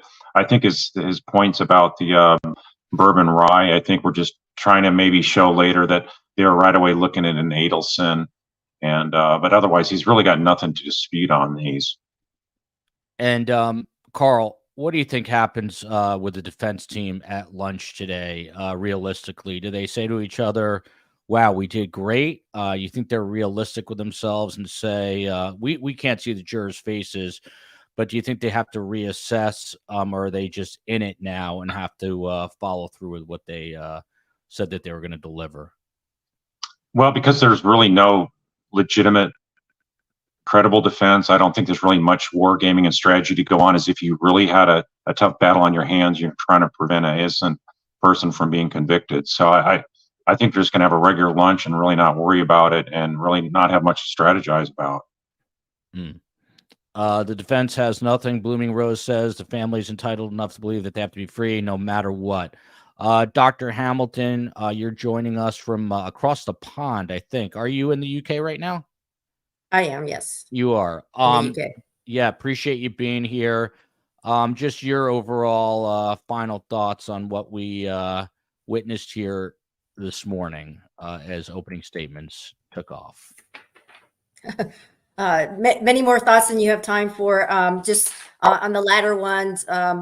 So notice, yes, the witnesses so far are establishing there was a murder and all. And I agree there was not a lot for the defense to do because they weren't challenging that a murder happened and that how it happened. But, you know, it was just curious for them to have some of the questions for the crime scene technician, because they well know is he was just trying to offer facts not in evidence and probably will never be in evidence about why she purchased the liquor. And of course, the defense attorney knew that the crime scene technician had no no duty, or it was not within her scope of her employment to investigate why Wendy had purchased that. So that was just a red herring for that purpose. Yeah, still, we have not seen an improvement in the lawyering on the defense part. And I also think he's not making himself likable to the jury at all, because most of those juries would also say or understand the game he was playing with those questions to the crime scene technician. So, yeah. Dr. Hamilton, by the way, defense. I meant to ask either you or Carl, so I'll ask you this. What about when Daniel Rashbaum was kind of portraying this, sort of middle-class dentist who came from humble beginnings? I don't think that would play very well with a Tallahassee jury. What do you think? I mean, most dentists are pretty well off. Yeah, and he said he was well off. So the only real middle-class thing was his father started with a small dental practice, which is still not lower middle class.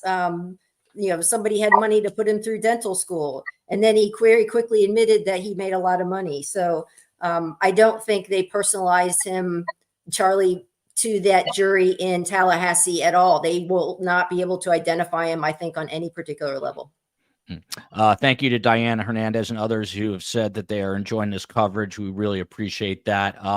Keep in mind, we just got into true crime less than a year ago, so we are still figuring out all the twists and turns, and this was our original case, so we are on it. But we are going to follow other trials, and I'm going to speak to the COE. We're going to bring you coverage if Wendy takes a stand, if Katie Magbanawat takes a stand, if Charlie takes a stand. We will take all of those high-profile witnesses live, and we'll have people, hopefully like Dr. Hamilton coming back and Carl Steinbeck coming back, the Tim Jansons of the world. Fancy fiction, you're there behind your avatar watching this with glee, I think. Your final thoughts, and then we'll wrap up. I don't have much to add. I think we're going to start seeing the trial we've seen twice before, especially with the next witnesses that are sort of establishing what happened. And yeah, I don't have anything really else to add at this point. I'm going to think about it. Well, Fancy, do you think, let me ask you this. Do you think we see Wendy on the stand? Do you think we see Charlie on the stand? Do you think we see Katie on the stand? Wendy, yes, she's in town with her lawyer.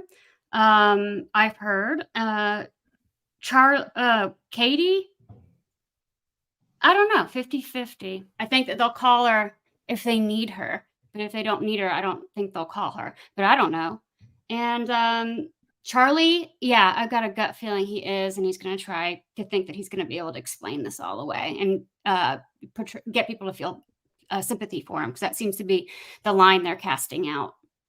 And we are going to continue to cover this. And if Charlie, as I said, Katie, Wendy take the stand, if there are any surprise witnesses, we will be there for all of their testimony. Again, I've got to get with the COE. He's going to say, you're giving me another thing to do. I can't believe it, but we'll talk, and maybe I'll buy her some more flowers. Quick programming note. By the way, where are those flowers, COE? They disappeared quickly. I hope you didn't give them to another guy. That would be devastating to me, but well, I don't know. Anyway, I'm loopy.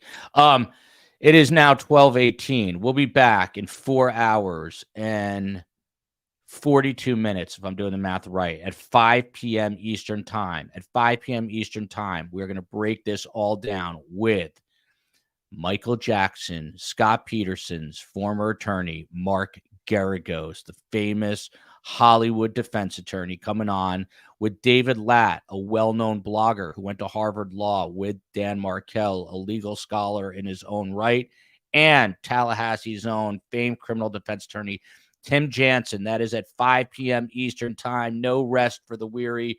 Until then, love you, America. Love you, the UK. Love you, Texas. Love you, wherever FANCI lives in that anonymous life of hers.